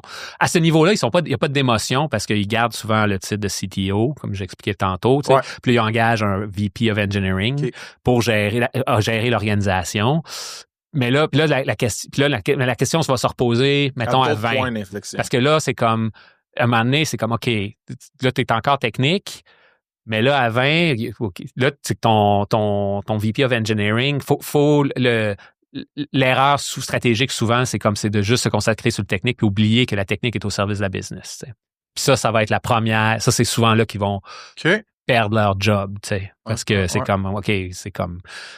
T'es un bon développeur, mais t'es pas un exécutif. Là, c'est comme, t'es comme, ou puis bon, si t'es cofondateur, c'est encore plus compliqué là, parce que t'es comme, t'es un cofondateur, mais c'est comme. Puis là, un autre classique, c'est si après les acquisitions, tu sais, ça. Ah ouais, 100%. Ça bouge. OK. Fait que c'est intéressant comment tu l'as formulé de dire, Jack Frank, il y a des points d'inflexion dans une business de croissance, puis à chacun de ces points d'inflexion-là, un leader de type engineering manager va avoir des choix à faire, à savoir si lui ou elle est la bonne personne. Elle veut s'en aller dans telle direction de la compagnie ou dans telle autre direction de la compagnie, telle dimension, j'aurais dû dire. Telle dimension de la compagnie ou telle autre dimension de la compagnie. Mettons là, à 10 là, ou à 20, la personne se rend compte que, ouais, OK, dans le fond, la symétrie de levier que j'ai, moi, c'est vraiment quand j'engage du bon monde, je les forme, je les encadre comme du monde. Et là, elle va bouger vers plus comme gérer l'équipe, l'organisation, le people. Puis mettons qu'elle se rend compte que, genre, ouais, moi, je suis pas bonne là-dedans, je serais peut-être mieux de faire, genre, l'architecture, la R&D, l'innovation, je vais aller plus dans le côté technologique. Fait que c'est-tu une manière grossière de comme forker qui fait du sens ou pas tant? Oui, c'est super. Puis le point aveugle de ce fork-là, c'est la dimension la plus importante du rôle, qui est l'arrimage business-technologie. OK, c'est bon. Puis ça, c'est le point, c'est l'angle mort la plupart du temps, là, souvent, là, c'est comme... Il y en a qui se focusent juste sur l'interne, leur département, ou qui se focusent juste sur le technique. Ça te prend les deux, il faut que les deux soient couverts. Et le plus important à couvrir, c'est l'arrimage technologique business. C'est comme pourquoi tout ça existe, c'est comment ça fit dans notre plan d'affaires. OK. Puis, fait que mettons les gens que tu coaches toi aujourd'hui, quand ils doivent renvoyer quelqu'un dans leur équipe, c'est quoi les raisons les plus fréquentes que tu vois? Ben, la plupart du temps, c'est parce que les attentes sont pas là. La personne ne répond pas aux attentes. D'un point de vue technique, excuse? Souvent, oui. C'est-à-dire qu'ils sont... Puis c'est comme... Des fois, l'un va avec l'autre, c'est... ils s'entendent pas, tu sais, comme ils sont pas capables de s'intégrer à l'équipe. C'est-à-dire comme bon, ils peuvent être bons, livrer du code, mais ils travaillent tout seuls, sont capables de travailler en équipe. Tu sais, puis ça, c'est bon. Quand t'es 2, c'est correct, là, tu sais, mais quand t'es 10, puis là, tu veux travailler justement plus collaboratif, ben là, les loners, ben ça devient un problème. Tu sais. C'est comme souvent aussi des fois, c'est comme la personne n'a pas un autre pattern, la personne ne réagit pas au feedback. Tu sais. Donc, parce que ça, c'est comme la gestion de performance, c'est quand même un thème qui est comme très commun, qui est comme régulier, là, C'est ça. parce que c'est Ah. pas... Ben oui, c'est clair que genre le monde avec qui tu travailles, s'ils réussissent pas à livrer ce que tu as besoin de livrer ou que le reste de l'équipe est pas contente, il va falloir que tu t'impliques. Ouais, exactement. Puis c'est pas une force souvent, justement, quand on parlait du côté personnalité technique, là, c'est comme, c'est pas, je vais écrire un texte, puis je change telle affaire, puis là, ça va régler le problème. C'est comme, le problème se règle par la communication. C'est puis des soft skills. Le niveau, qui sont très durs. Ouais. 100%. La première chose, souvent, c'est de clarifier les attentes. Combien de fois, la première question, c'est, OK, je comprends, t'es déçu il livre pas, elle fait pas la bonne affaire. Est-ce qu'elle sait? Ouais. Puis la plupart du temps, la réponse, c'est, ben, elle devrait. Ouais. OK. Non. OK, c'est correct. Ça veut dire qu'il faut que tu clarifies les attentes. Première étape. Parce que si la personne, elle sait pas c'est quoi les attentes, tu veux dire, tu peux pas magiquement, tu sais, on n'est pas des mind readers, puis tu sais, comme des fois, puis c'est comme, c'est là tout l'aspect clarté, tu sais, c'est comme si au niveau culturel, les attentes sont claires, ben là, oui, tu sais, même si la personne ne sait pas, tu n'as pas dit que ça s'appliquait à elle, mais tu sais, comme tu as parlé que ça s'appliquait à toute l'équipe, donc par défaut, ça s'applique à moi. Là, okay. Mais ce travail-là n'est pas nécessairement fait aussi tout le temps. Là, tu sais, comme énormément de gens avec qui je travaille, ben, ils n'ont pas fait ce travail-là de c'est quoi les valeurs, puis qu'est-ce que ça veut dire en pratique. Tu sais, C'est-tu vrai, semi-vrai de dire que souvent, la partie la plus difficile dans la vie ou dans le rôle de ces gens-là que toi tu coaches, VPE, CTO, ça va être les personnes? Yeah, tout le temps. Tout le temps, hein? Tout le temps. C'est ça. Pas nécessairement de la performance, mais juste gérer des personnes. C'est comme faire que les gens travaillent en équipe. C'est comme, parce que ça aussi, c'est un gros pattern, puis surtout avec le remote. Où ce que t'as une équipe, mais l'équipe, elle travaille pas en équipe. C'est comme t'as 10 personnes qui travaillent chacun sur leur affaire, puis ça se parle plus ou moins, ou tu sais, c'est comme ce qui fait que une équipe, c'est pas la somme des personnes. C'est plus une bonne équipe, c'est plus que la somme des personnes. C'est comme t'as comme la mayonnaise apprend, puis là t'as comme ce que l'équipe est capable de réaliser dépasse l'addition des 10 personnes, mais je te dirais que la philosophie de gestion de base dans l'industrie, c'est pas ça. Là. Une équipe, c'est Joe, puis Anne, puis c'est comme c'est 10 individus qui ont un boss en commun. Puis ça, toi, c'est quelque chose que des fois, tu dois éduquer ton monde, tes clients. Amener cette vision-là, c'est comme ça fait partie de la vision système. Là, c'est comme de regarder l'équipe comme un système. Puis, t'as comme mentionné remote, mettons, t'as du monde un peu à droite à gauche disparate. Tu penses qu'il y a un avantage à avoir une culture d'engineering qui est distribuée, qui est remote versus en présentiel? T'as-tu un take là-dessus? Moi, en fait, j'ai un billet là-dessus. Là, non, j'ai un take et mais je veux mettre mon billet clair. Moi, ça fait 25 ans que je travaille remote. C'est comme Canonical, c'était remote first. Heroku, il y avait un bureau, mais je travaillais remote. Puis à la fin, 80% de l'équipe dev était remote. Salesforce, ils se considèrent en personne, mais tu sais, c'est comme, t'as comme 1000, pas 1000, mais je pense que j'avais fait le listing de plateformes, il y avait comme 100 bureaux, là, quand même. Fait que t'as comme 2500 personnes là, qui travaillent dans 100 endroits différents, puis t'es sur une équipe. À un moment donné, j'avais fait comprendre, j'ai dit, combien de meetings que t'as par semaine qu'il n'y a pas quelqu'un sur Meet? Parce que si t'es au bureau, il y avait une vidéoconférence. Fait que zéro. Il n'y avait jamais un meeting où tout le monde était là même s'ils se considéraient pas remote à l'époque. Fait que ça, c'est mon expérience. Mais j'ai travaillé en première start-up que j'avais. On était bureau à Ville-Saint-Laurent. Là, je l'ai vécu un peu. Puis j'ai travaillé avec des gens qui travaillaient. J'ai coaché des gens qui sont in-person. Puis mon take, c'est la différence est moins grande que les gens pensent. Puis je te dis, at scale, il n'y a pas de différence. C'est-à-dire que quand tu es rendu 40, là, quand même un hot take. Si tu es à 40, que tu sois remote ou en personne, tu as les mêmes enjeux qui se passent puis ils se résoudent sensiblement de la même manière. C'est-à-dire que ce que la différence entre la plus grosse différence entre le remote et le in-person, avec l'astérisque aussi, comme j'ai dit plus tôt, que remote, ça prend du en personne. Là, tu peux. Il faut des points de contact dans la vraie vie de temps en temps. Il faut que tu mettes l'équipe. Il faut que les gens se. Comme chez Heroku, on engageait remote, mais dans leur première semaine, il y avait un off-site. On souvent on alignait les embauches avec des teams off-site. Fait que là, ils rencontraient leur équipe ou dans les 3 premiers mois, quand il y avait, c'était comme important, là, où ils venaient au bureau pour leur première semaine. Ouais. C'est comme le contact physique est important. Mais après ça, t'es pas obligé, ça veut pas dire que tu es obligé d'être dans la même bureau 80% du temps, là, c'est comme, puis, mais sauf que, l'enjeu, c'est la clarté, c'est comme puis la communication. En remote, il faut que tu sois vrai. C'est plus difficile de le faire ça. Tu peux pas faire remote flying by the seats of your pants. Là, c'est comme improviser YOLO remote, ça crash catastrophique. Alors que en personne, comme tout le monde a un peu une expérience de comment travailler avec des gens, fait que ça, tu peux, si t'es pas, si t'as pas une intentionnel, si t'es pas intentionnel par rapport à ta culture, des trucs comme ça, en personne, c'est plus, t'as plus d'affordances, là, c'est comme plus facile t'as plus de marge de manœuvre, finalement. Okay. C'est moins, sauf que quand t'es rendu à 100 ou, comme quand les gens sont plutôt dans la même salle, là, tu peux plus tout être dans la même salle puis t'avoir le visuel.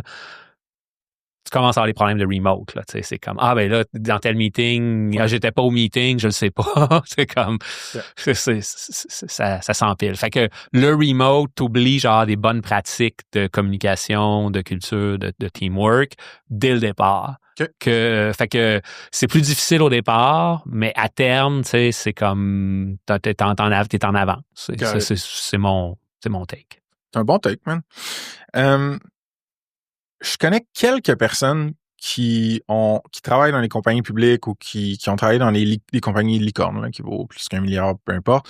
Puis ces personnes-là, quand ils jouent un rôle exécutif, dans ces gros endroits-là, il y avait des executive coaches qui devenaient basically leur thérapeute, coach, cheerleader personnel, qui les aidait à comme performer dans leur rôle de exec dans X grosse business, mettons. Ma question pour toi, c'est l'apparition de ces rôles-là de coach ou la présence de coach exécutif, c'est-tu mappé au scale de la compagnie, que genre, ça arrive juste quand tu es rendu une assez grosse compagnie puis que tu peux te permettre ces budgets-là, mettons, ou tu l'as vu dans les plus petites business aussi, ou...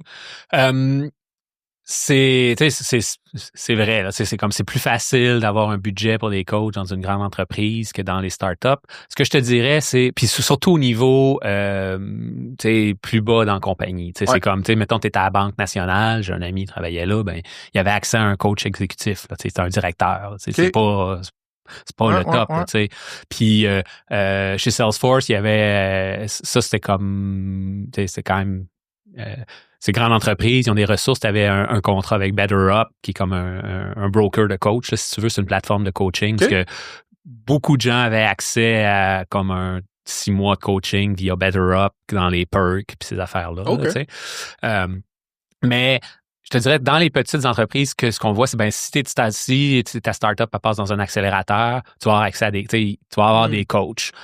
Beaucoup de VC aussi vont donner comme accès à des mentors, des coachs, des trucs comme ça, parce que l'encadrement de ton équipe de direction, de tes fondateurs, joue énormément dans le succès là, de ton entreprise. Fait que puis tu sais, moi quand je parti mon affaire, ma business de coach, moi ce que le CEO est très bien servi, tu sais, c'est-à-dire que via les VC, ces affaires-là, le CEO va souvent plus avoir accès à un coach, c'est comme plus normal.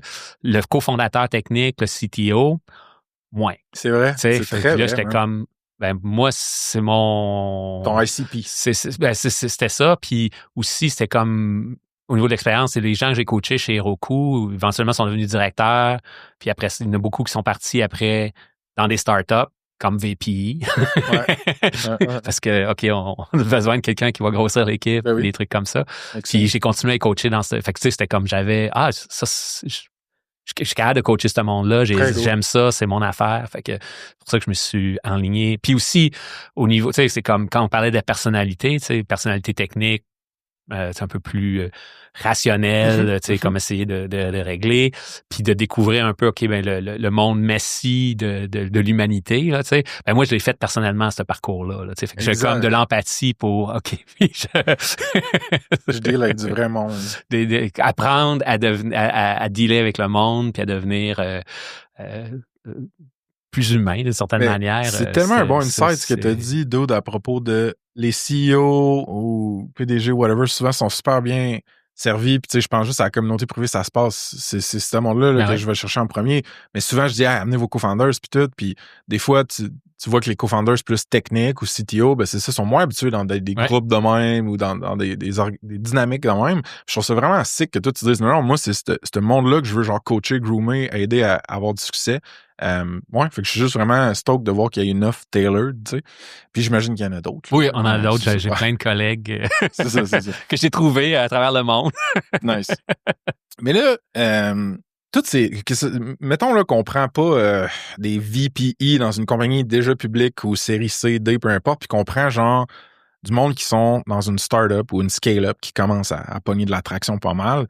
Tu sais, si son co-founder, si son CTO, peu importe qu'il soit founder ou pas, on s'en fout, là. Mais mettons CTO de startup ou scale-up, qui commencent, sont occupés en crise, là, tu sais, genre, ils ont des horaires de fou, tout ça. Il faut qu'ils embauchent du monde, il faut qu'ils gèrent l'architecture, la dette technique, ils aident aussi à, genre, closer des gros clients, tu sais, ils font plein d'affaires. Fait que, comment tu fais pour leur pitcher un peu la présence d'un ou une coach dans ta vie, ça aiderait toi pis ta business, mets du temps là-dedans. Genre, comment tu fais pour leur pitcher ça? Ben, c'est un pitch qui est difficile à faire parce que la plupart du temps, tu sais, justement, ils ont trop le nez collé sur le truc pour considérer ça. Ouais. Puis, fait que c'est rare que quand je rencontre des gens pour avoir l'opportunité de pitcher ça. Parce que, mais pour répondre à ta question, je vais utiliser une boutade je pense que c'est le Dalai Lama, quelqu'un a demandé combien de temps il faut que je médite par jour. T'sais. Il dit 5 minutes c'est assez, sauf si t'as pas le temps, alors là c'est 2 heures. Okay. L'idée étant que c'est comme que le niveau, ça c'est aussi, c'est comme performance management ou ce genre de discussion-là, c'est un thème récurrent dans le coaching. Gestion du temps, c'en est un autre. Okay. Donc, si tu penses que tu n'as pas de temps, ben, tu pourrais peut-être parler à un coach, puis tu vas peut-être te rendre compte que tu as plus de temps que tu penses. Parce qu'en bout de ligne, on a tous le même temps dans une semaine, là, tu sais. C'est ça, boutade. Une boutade? C'est comme une joke. OK, c'est un mot. C'est un beau mot, man. Mais non, je suis content. J'aime ça apprendre des nouveaux mots. Un beau français. C'est un excellent mot. All right. Fait que tu dis grosso modo, justement, le fait que tu te sentes de même, peut-être, ça veut dire que... Ça, c'est un bon sujet d'explorer avec un coach. Ça. OK. Puis sinon, j'imagine que ton deal flow, entre guillemets, ou ton lead gen, tout, c'est genre des VPE ou des CTO qui sont genre brûlés ou genre découragés ou qui ont mal à quelque part, ils le disent à des peers ou à du monde autour qui, eux, te connaissent, mettons, puis ils te préfèrent? Vraiment pas. Ah ouais, j'aurais bêté là-dessus. Ouais, okay. Je te dirais que la plupart des gens que le deal flow, c'est plus des gens qui veulent investir dans eux-mêmes. C'est-à-dire que des fois, j'en ai avec des fois que j'ai un problème, c'est puis là, OK, on va explorer ce problème-là. Mais souvent, surtout le inbound, c'est des gens qui souvent, ils sont comme dans une transition, justement, sont comme, ben là, je suis à tel niveau, tu sais, j'ai 10 personnes, mais là, on passe à 25 l'année prochaine dans notre plan, faut que je structure mes équipes, je veux être prêt pour ça, tu sais. Donc, c'est souvent des gens qui valorisent le développement personnel, puis qui veulent investir là-dedans. Là, ça, c'est énormément... Souvent, ça c'est comme le deal flow le plus facile. Sinon, t'as aussi un peu de ça de... tu sais, comme... Puis, fait que pour les gens à qui que je parle, souvent, c'est ça. Ils ont comme un peu... Les gens qui sont en dessous de l'eau, là, comme tu disais, là, c'est comme... Ils nagent sur place, puis ils ont pas ils voient même pas qu'il y a des possibilités en dehors, là, tu sais, fait que...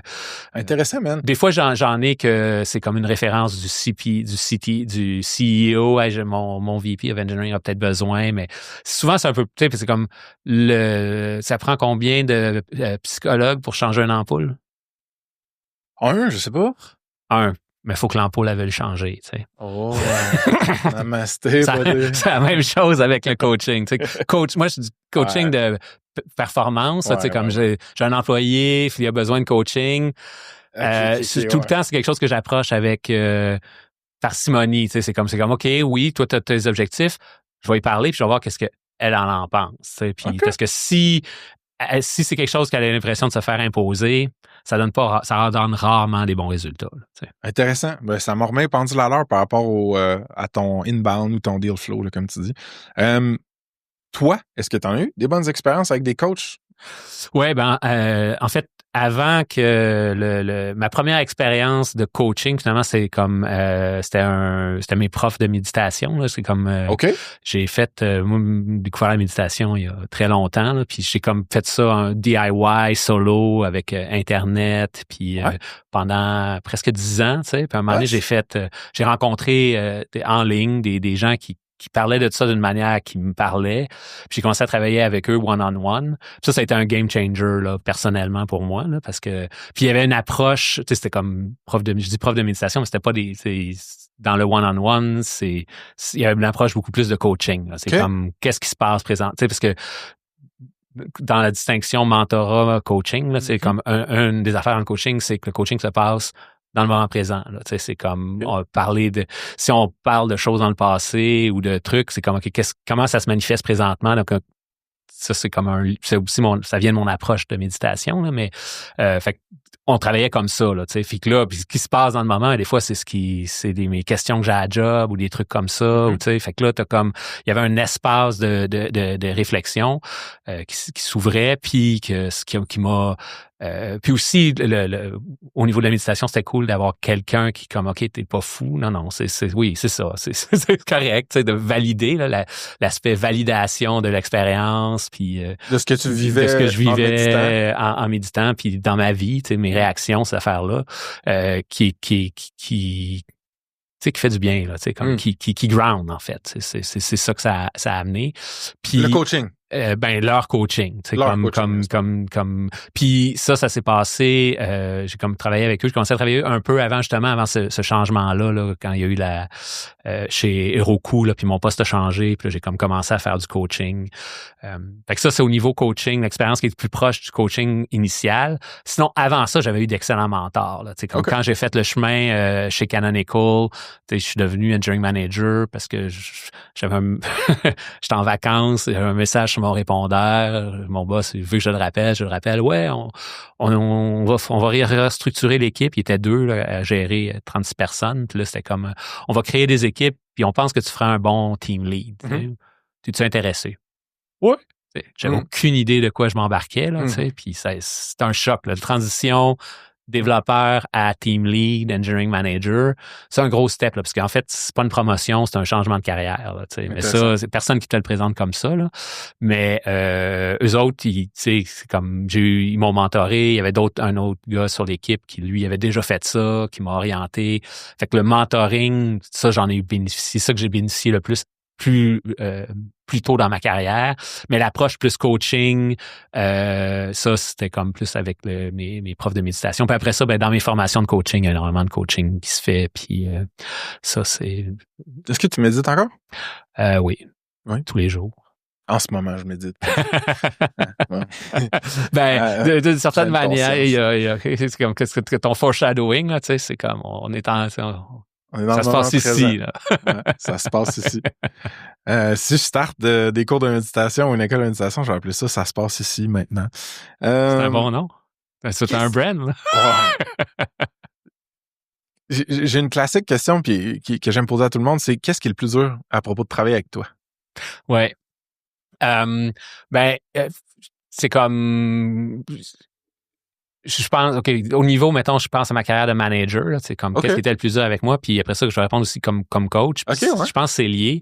Mais comme manager, une des choses qui était le plus dur, c'est comme ça m'a pris du temps à vraiment pouvoir donner du feedback, puis même, tu sais, comme, fait que c'est d'une certaine manière, en fait, ce qui est le plus dur, c'est que je peux être assez détaché.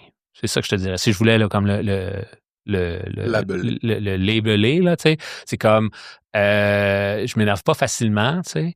Fait que des fois, c'est comme mes réactions, ils ont de l'air un peu, je sais, comme un peu, je demande un peu comme détaché, puis c'est peut-être un peu mon côté, je suis pas officiellement sur le spectre, mais tu sais, je me reconnais, mettons que je reconnais des affinités, là. Fait que, tu sais, un peu le manque d'affect puis de réactivité, ça fait que, tu sais, comme j'ai pas nécessairement la réaction que les gens s'entendent à avoir, des trucs comme ça.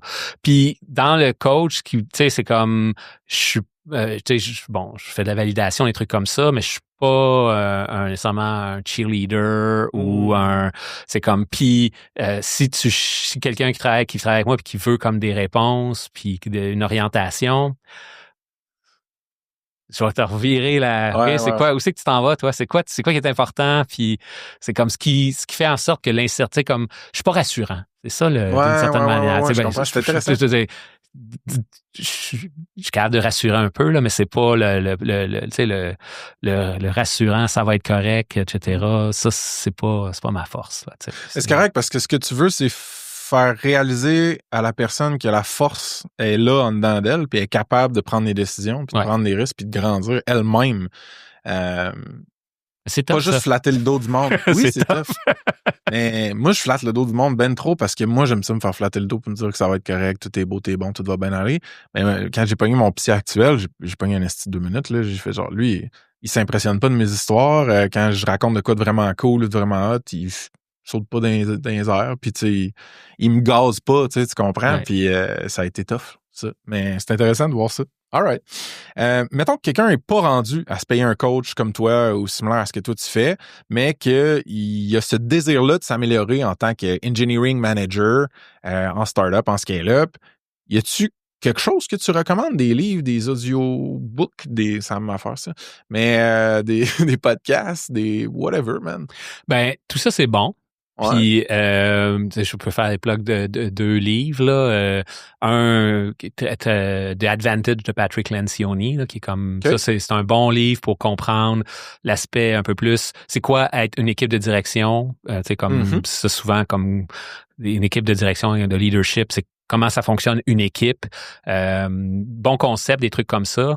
Un autre livre qui est intéressant, c'est Self-Deception and the Art of Leadership. C'est comme c'est un business fable là, qu'on appelle. C'est comme donc il passe des concepts à travers une histoire. Intéressant. Qui est puis ça c'est très bon pour prendre une perspective de voir comment je contribue au problème. Parce qu'en tant que leader, d'une certaine manière, on est tout le temps responsable de ce qui se passe.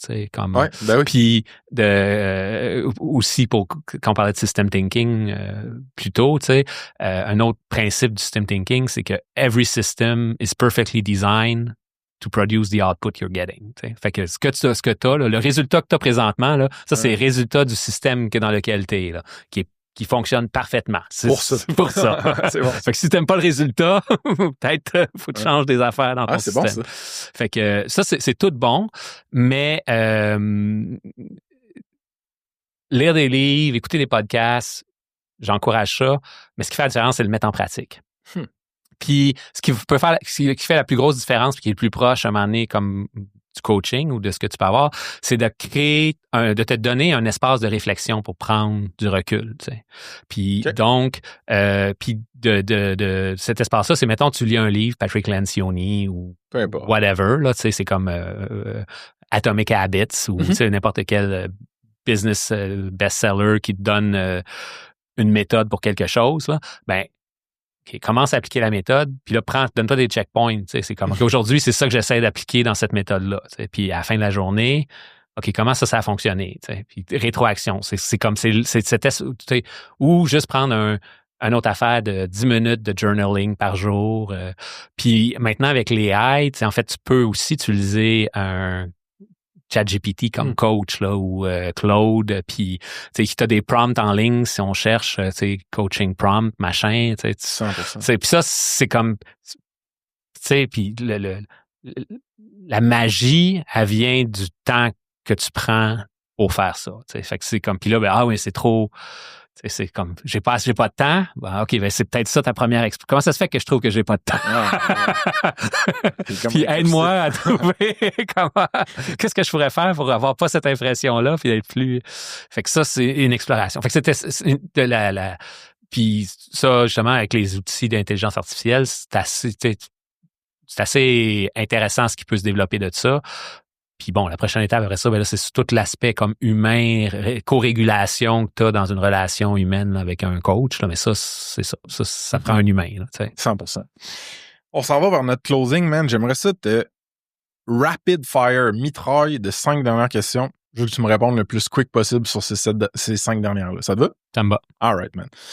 Justement, parlant d'AI, comment tu penses que le GenAI ou le Agentic Web va pouvoir changer la donne pour les VPE ou CTO?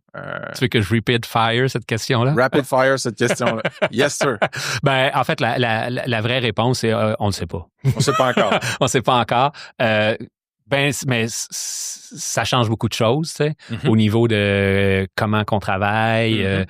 Puis, en fait, là, on est dans une phase d'expérimentation, essayer le plus d'affaires possible, puis de voir qu'est-ce qui marche, des trucs comme ça. Ça, c'est la perspective qui... Là, on est dans un cas où n'importe qui dit c'est comme ça qu'on s'en va ou n'importe quoi, prendre ça avec des pincettes, là, parce qu'on est dans une grande période d'adaptation. Ouais. Mais un conseil concret que tu viens de donner par rapport à l'AI, c'est aussi genre, tu peux avoir une pratique ou un executive coach, basically, avec l'AI à cette heure. Fait que genre... Jusqu'à un certain point. Jusqu'à un certain point, ouais. Ton utilisation à toi, du GenAI ou du Agentic AI ces temps-ci? J'utilise beaucoup pour brainstorming. Ouais. Thinking partner? Oui, un peu, c'est ça. Puis quand je fais des séminaires, des fois je fais ça aussi là, pour, mettons, des cours. Ouais. J'ai fait une série pour comme former la première génération d'engineering manager chez un client. Tu sais. Ben ça, moi je travaille beaucoup. Je me suis rendu compte, quand j'ai commencé, je pensais que je ferais du content marketing. Là, beaucoup de coachs qui font ça. J'ai essayé ça pendant un bout, puis je me suis rendu compte que j'haïssais écrire. J'aime pas écrire. Mais parler, ça, c'est mon affaire. Fait que j'utilise beaucoup genre voice, tu sais, comme OK, c'est ça que je veux dire, c'est ça mes points, etc. Là, ou juste stream of consciousness, je parle. Puis après ça, ben là, transcription, puis fais-moi un premier draft, puis après ça, ben là, j'ai un texte, puis là, je peux l'éditer. Fait que ça, c'est... Moi, je fais ça aussi. Ouais, c'est gros cas. J'ai utilisé aussi pour un peu d'explorer le vibe coding, là, pour une app pour mon band. Un band? J'ai un band. Un band de quoi? D'ambient. Ambient? Ouais. Puis ça, c'est ambient. Dark ambient. Ah ouais, hein? Genre, je me sens comment quand j'écoute ton band, mettons? Ça va dans toutes c'est beaucoup, la palette est assez... ça peut être des fois des moments angoissés, des moments... contemplatif, des moments... Tu veux-tu dire c'est comment que ça s'appelle ou? Ben oui, c'est l'ordre de l'infiniment nada. On est 5. En fait, c'est la géométrie variable. Ça prend 3 des membres pour que le band puisse jouer ensemble. Fait que comment ça s'appelle? L'ordre de l'infiniment nada. On est sur Bandcamp, Spotify, Apple Music. Je vais mettre ça, je vais aller angoisser dans le char. Trop sick, man. Si tu étais un jeune développeur logiciel aujourd'hui, tu ferais comment pour te démarquer puis kickstarter ta carrière? Un autre quoi, rapid fire.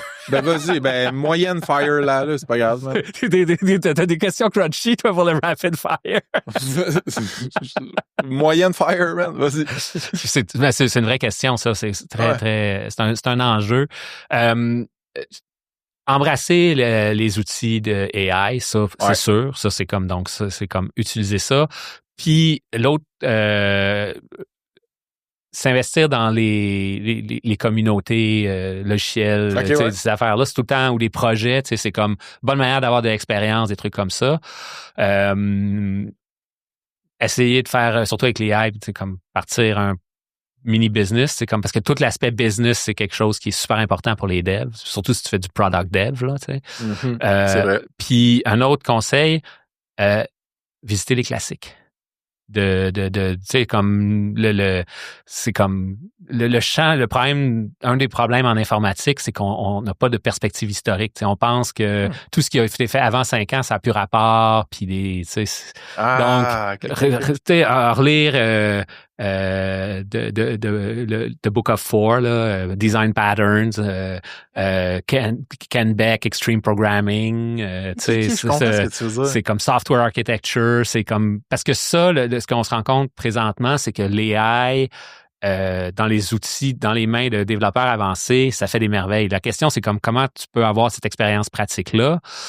Nice. Fait que, ou tu trouves un mentor, ça c'est toujours une possibilité. Mais sinon, comme aller voir, justement, c'est comme, regarde, non, oui, il parle de small talk ou qui est un langage qu'on n'utilise plus ou, tu sais, c'est comme pratiquement, là, tu sais.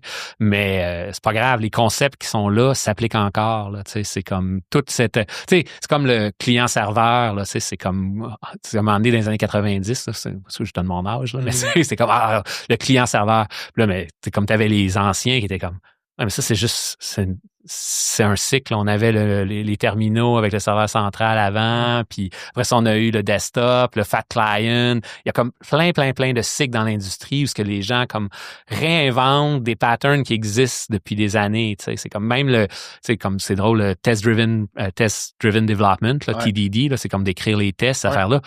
C'est comme l'origine de ça, c'est dans les années 70, là, c'est quand ils écrivaient les programmes sur des tapes, là, fait que tu mettais comme un tape qui donnait un output d'un autre tape, puis là, tu pouvais comparer celui-là avec l'autre pour savoir, tu sais, c'est comme, est-ce que mon programme fait la bonne affaire?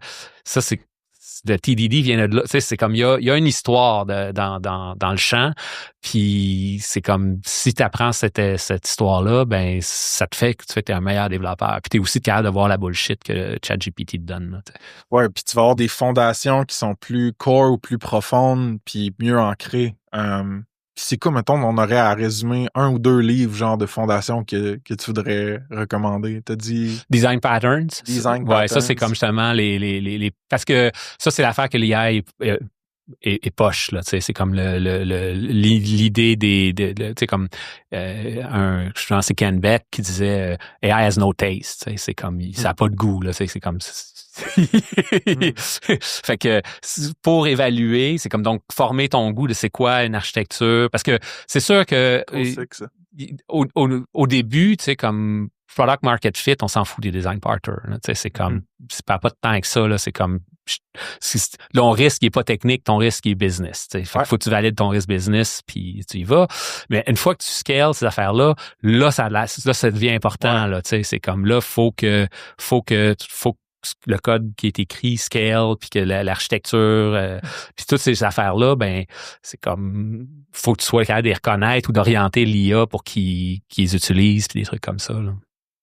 La question qui tue, c'est genre, ouais, mais dans 5 ans, ouais, mais dans 10 ans, tu sais, est-ce que l'IA va être capable de avoir ces fondations-là ou ce sens du goût-là? Peut-être jamais. Je sais pas, man. Je sais pas. Tout le temps. Ouais, mais tu sais, puis... Mais toi, anyway, tu vas être un meilleur... Ouais, c'est ça. Si tu ramènes ça à toi, tu vas être meilleur. Ça, c'est pas perdu. Là, ouais. C'est vraiment les bons conseils, man. Je vais mettre les livres qu'on a mentionnés autant là qu'un petit peu plus tôt dans les show notes. Comme ça, le monde pourra aller voir s'ils veulent se craquer ça. Toi, mettons que tu te projettes dans 5 ans, as-tu une idée à peu près, tu te vois où? Ben en fait, moi, coach, je pense que c'est comme ma 3e carrière, puis je pense que c'est celle que je surfe le plus longtemps possible. Là. Puis c'est une carrière qui se fait bien en semi-retraite aussi. Là, j'ai comme des mentors qui ont 65 ans et plus, puis qui font encore ça. Là, c'est comme un peu moins de temps. Fait que bon, dans 5 ans, je suis pas proche de ça. Là, je suis pas si vieux que ça. En même temps, est-ce que c'est vraiment vieux? Mais je veux dire, je suis pas rendu là. Je pense pas à la retraite dans 5 ans. Fait que donc, puis moi, ce que j'aime, c'est le coaching one-on-one. Ce que dans 5 ans, donc je pense que je continue à faire ça. Okay. Ce que je veux m'orienter d'une certaine manière, c'est peut-être travailler avec des réseaux, c'est-à-dire comme des... Je me vois pas... j'ai pas d'intérêt à construire une boîte de coach, c'est pas ça ma vision, là, moi je suis un solo coach, mais avec d'autres coachs, comme un peu comme loosely un fellowship, ce genre d'affaires-là, ou avec des réseaux aussi. Ce qui m'intéresse, c'est comme je me rends compte que ma clientèle c'est beaucoup plus des cofondateurs, tu sais, comme que des VP hirés ou ceux qui sont souvent, ils ont un esprit entrepreneurial, tu sais. Puis donc, puis là, ce que tu sais, t'as eu du monde comme Sylvain Carle, Amélie Fosse Couture, puis tu sais, c'est comme qui s'intéresse à l'entrepreneuriat d'impact, là, tu sais. Puis ça, c'est quelque chose aussi qui, donc, tu sais, comme aller plus dans, tu sais, d'une certaine manière, coacher du monde qui veulent avoir un impact dans le monde, tu sais, c'est vers avec ça Salesforce, capitalisme comme une force pour le bien. Ouais. C'est ça, exactement, l'entrepreneur d'impact. Fait que Nice. de coacher dans ce domaine-là, là, tu sais, comme, d'une certaine manière, je pense que dans 5 ans, ma niche va peut-être devenir encore plus précise que comme cofondateur technique. Puis tu sens un besoin peut-être de camaraderie ou de connexion de par la notion d'avoir un réseau loose un petit peu là, qui est dans lequel tu opères. Ouais. Y a-tu un SaaS que tu utilises qui te donne du bonheur? Ah oui. Ça, c'est une bonne question, ça. Ben, moi, j'en ai 2, je te dirais. Les affaires qui c'est 2 petites apps SaaS vraiment. Moi, je t'ai dit, je pense en pre-show, comme j'étais un grand consommateur de podcasts. Là, oui. Fait que c'est apparu il y a 1 an et demi, peut-être SnipD. C'est SnipD. C'est un app de podcast pour écouter des podcasts avec AI. Mais l'affaire qui est hot, c'est que tu as un bouton, un clic sur tes écouteurs, puis tu peux prendre, comme il prend une note de ce truc-là dans le podcast. Je veux m'en rappeler, tu sais, c'est comme parce que j'ai passé, je lisais énormément avant, je lis encore, mais moins, plus d'audiobooks, plus de podcasts. Puis, mais quand je lisais, je highlightais. Puis, mais sauf que les podcasts, on peut pas les highlighter ou dans Audible, si tu veux faire une note, c'est comme c'est un peu de la merde. C'est de la merde totalement. Puis ça, c'était comme clic. Puis là, il te le snip. Puis là, t'as ta liste de tes snips, puis avec la transcription automatique. Puis fait que ça, c'est comme j'adore écouter les podcasts. Puis depuis que j'ai cette app-là, c'est comme là, j'ai aucune culpabilité, même les livres audio, parce que maintenant, tu peux télécharger tes livres audio puis les snipper aussi, puis ces affaires-là. Wow. Fait que c'est... T'as-tu déjà snippé des épisodes de Ça se passe? Oui. Let's go! Ben, c'est drôle parce que au début, la manière que SnipD fonctionne, c'est comme si quelqu'un de la communauté t'as comme des minutes là, en fonction de ton plan. Là. Puis tu peux comme passer l'épisode dans les feature AI qui te donnent des meilleurs snips, puis t'as comme un summary, puis des trucs comme ça. Puis pendant longtemps, c'est comme les épisodes de Ça se passe. Il avait été pas processé par l'AI. C'était moi qui fallait qu'il était comme, j'étais le premier. Là. Fait que là, mais là, maintenant, il y a quelqu'un d'autre dans la communauté qui utilise aussi SnipD parce que des fois, j'arrive, l'épisode, il sort, puis il a déjà été AI-enabled. Fait que... Très cool. Puis ça, c'était l'autre app. Le deuxième, c'est Readwise. Oui. Je connais, mais je ne l'utilise pas.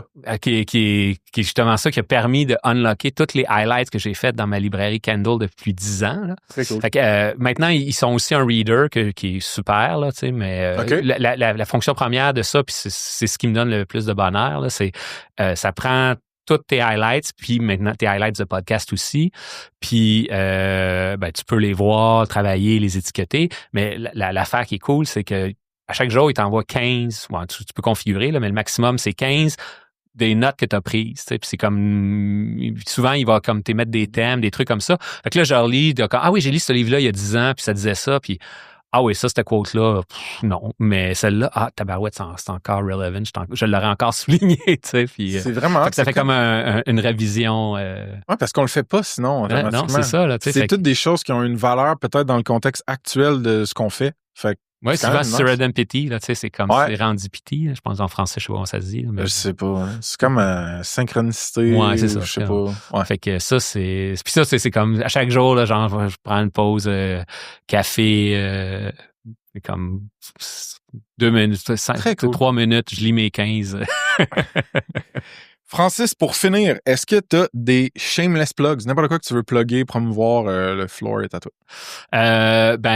Si vous êtes un cofondateur technique puis vous êtes intéressé par peut-être à avoir du soutien pour un espace de réflexion, pour un objectif à atteindre, des trucs comme ça, vous pouvez me contacter sur LinkedIn ou sur mon site web que je pense que on va donner en show notes. C'est thevpe.coach de VPE.coach. Ouais, ça c'est la page web un peu datée.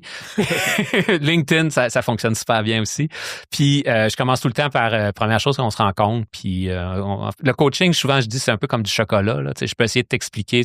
Comme tu m'as demandé, c'est quoi le coaching? Puis la différence entre le mentorat. On peut essayer d'expliquer ça, mais c'est comme essayer d'expliquer c'est quoi que ça goûte le chocolat. C'est comme un peu du café, mais un peu plus sucré. Puis la meilleure affaire, c'est d'y goûter. Là, fait que je fais tout le temps, on commence par une séance de coaching. Puis c'est comme c'est ça coacher avec moi. C'est comme on commence, puis c'est aucun engagement, c'est un essai.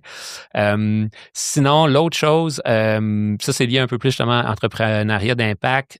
Pour ceux qui sont à Montréal, il y a l'événement The Circle, c'est comme qui se passe une fois par mois, c'est par le John Stokes, The Real Venture, qui est comme un espace de réflexion collective sur comment c'est quoi être justement le réflexion sur l'entrepreneuriat, impact social, comme la dernière rencontre c'est au sujet des valeurs, tu sais, c'est comme c'est quoi les valeurs, comment qu'on peut vivre nos valeurs, contradiction avec les valeurs. Super ça, événement. Ça, je suis tout le temps là, c'est comme The Circle. The Circle, ouais. J'essaierai de le dropper dans les show notes. Je t'enverrai le lien du prochain. Francis, on a eu beaucoup de plaisir, on a appris des choses, on a eu quelques boutades. Honnêtement, c'est un plaisir, man, d'apprendre à te découvrir puis découvrir un peu le monde dans lequel tu opères. Merci, mon gars. Merci, Frank. C'est comme dream come true. Ça se passe, man. Cheers, mon gars. All right, folks. Avec Ça se passe, on a une infolette de feu hebdomadaire qui est très moitié fun, moitié fond à notre sauce. Il y a des hot takes, des expérimentations que je fais, des histoires vraies de SaaS, vraiment pour t'aider à prendre les meilleures décisions, que ce soit par rapport à ta compagnie ou ta carrière. C'est une place où je peux être 100% moi-même. Ça fait du bien, j'adore ça écrire. Fait que d'avoir ce outlet-là, c'est complètement motivant pour moi. Il y a plus qu'il y a 850 SaaS folks puis curieux qui nous suivent. Ça augmente chaque semaine. J'aimerais ça que vous en fassiez partie puis qu'on se rende à 1000 puis qu'on se rende à encore plus que ça. Franchement, ça me craint au bout d'avoir des nouveaux abonnés qui se joignent sur l'infolette. Ça me craint à continuer d'écrire, à continuer de faire de la recherche, de me poser des questions, d'analyser ma conversation avec cette fondatrice-là ou ce fondateur-là. Ça pourrait être transformé en un éditorial que moi, j'amène dans l'infolette. Fait que, si vous voulez aussi, vous pouvez joindre les SaaS Pals. On a un petit forfait payant là, qui permet de nous supporter directement comme individu ou comme compagnie. On a déjà plus que 22 personnes qui nous supportent comme ça. C'est insane. J'en reviens pas. Puis eux, ils font ça en échange contre des extra goodies, right? Fait que pense à, mettons, des updates extra que je fais avec personne d'autre qu'avec eux, des previews de la roadmap du podcast, des rabais sur les événements puis d'autres trucs. Fait que vous pouvez aller sur saspace.com. Il y a un pop-up il y a un pop-up qui va vous apparaître d'en face en théorie. Puis sinon, il y a dans le footer, vous pouvez vous inscrire. Sinon, vous googlez Ça se passe puis Beehive, c'est l'outil qu'on utilise pour l'infolettre. Ça me craint vraiment de voir ça grandir, puis ça me tient à cœur. Fait que check it out. Puis si vous avez du feedback constructif aussi, vous pouvez me le shooter. All right, folks. Un petit shout-out à Apollo 13, partenaire produit Ça se passe. C'est un studio no-code, low-code spécialisé en MVP qui look good puis qui scale pas pire pantoute. Basically, ils bâtissent des killer MVPs rapidement puis à moindre coût avec des outils qui sont très user-friendly. Donc, check them out sur saspace.com/partenaire avec un S. Il y a une solide entrevue avec leur associé et directeur, M. Olivier Rousseau. OK, de retour au pod. Ça se passe, c'est une business d'amour, une business indépendante. Il y a un paquet de choses que vous pouvez faire pour nous supporter dans notre croissance, pour qu'on puisse continuer de créer du contenu de feu, d'organiser des beaux events, puis de mousser, puis de tirer par le haut cette communauté tech-là qu'on a au Québec. First, si vous n'avez pas ajouté votre SaaS sur notre plateforme, allez sur saspace.com, il y a un gros bouton mauve pour faire juste ça. Vous pouvez check out le job board. Si vous avez une offre d'emploi quelconque, c'est gratuit, un outil super cool pour toute notre audience puis notre réseau. Si vous ne nous suivez pas déjà par rapport au pod sur Spotify, Apple Podcasts, allez faire ça s'il vous plaît. Puis vous pouvez aussi nous laisser un review, ça nous aide vraiment beaucoup. Vous Vous pouvez nous suivre sur YouTube, qu'on investit de plus en plus là-dedans. On met des shorts, le plus de contenu possible, que ce soit organique ou avec des partners. Fait que check this out. Si vous voulez venir aux événements puis pas manquer de billets, parce qu'on est souvent sold out, vous devriez nous suivre sur Eventbrite. Fait que vous allez sur Eventbrite, vous écrivez ça se passe, vous pouvez vous abonner puis avoir des notifications. On fait ça roughly à peu près chaque mois-ish. Puis last but not least, suivez-nous sur LinkedIn puis Instagram. On met du beau contenu, du contenu souvent drôle. Fait que je pense que ça vaut la peine. Je veux finir cette outro custom-là un petit peu en remerciant les partners certifiés de Ça se passe. On a des compagnies de fous qui nous supportent financièrement, stratégiquement, des fois même psychologiquement dans mon cas. Puis sans ces compagnies-là, la majorité du revenu de Ça se passe n'existerait pas puis on pourrait pas faire ça. Right? Fait que je veux que vous preniez le temps d'aller les regarder. saspace.com/partenaire avec un S. Ils sont tous listés là. Ils ont une belle fiche avec du contenu, avec des liens, des détails. Je vous les nomme rapidement. Leviat Légal, des avocats qui sont tech et founder friendly. Le Chiffre, des comptables et fiscalistes qui sont calés en tech aussi. Baseline, des gros geeks pour innover avec les AI. Unicorn, des experts cloud AWS pour optimiser et scaler votre infrastructure. Puis on a aussi cette année des partners produits. Donc Vasco, une plateforme RevOps pour votre go-to-market. Missive, un inbox collaboratif pour vos teams, pour vos communications de team, pardon. Puis Apollo 13, un studio de no-code pour construire des MVPs puis des side projects. Vous pouvez tout aller les voir sur saspace.com/partenaire avec un S. Puis moi, du fond du cœur, je vous dis juste merci de nous suivre et de nous supporter. C'est insane comme aventure, ce qu'on a lancé là. Puis je suis bien privilégié de pouvoir faire ça. Cheers!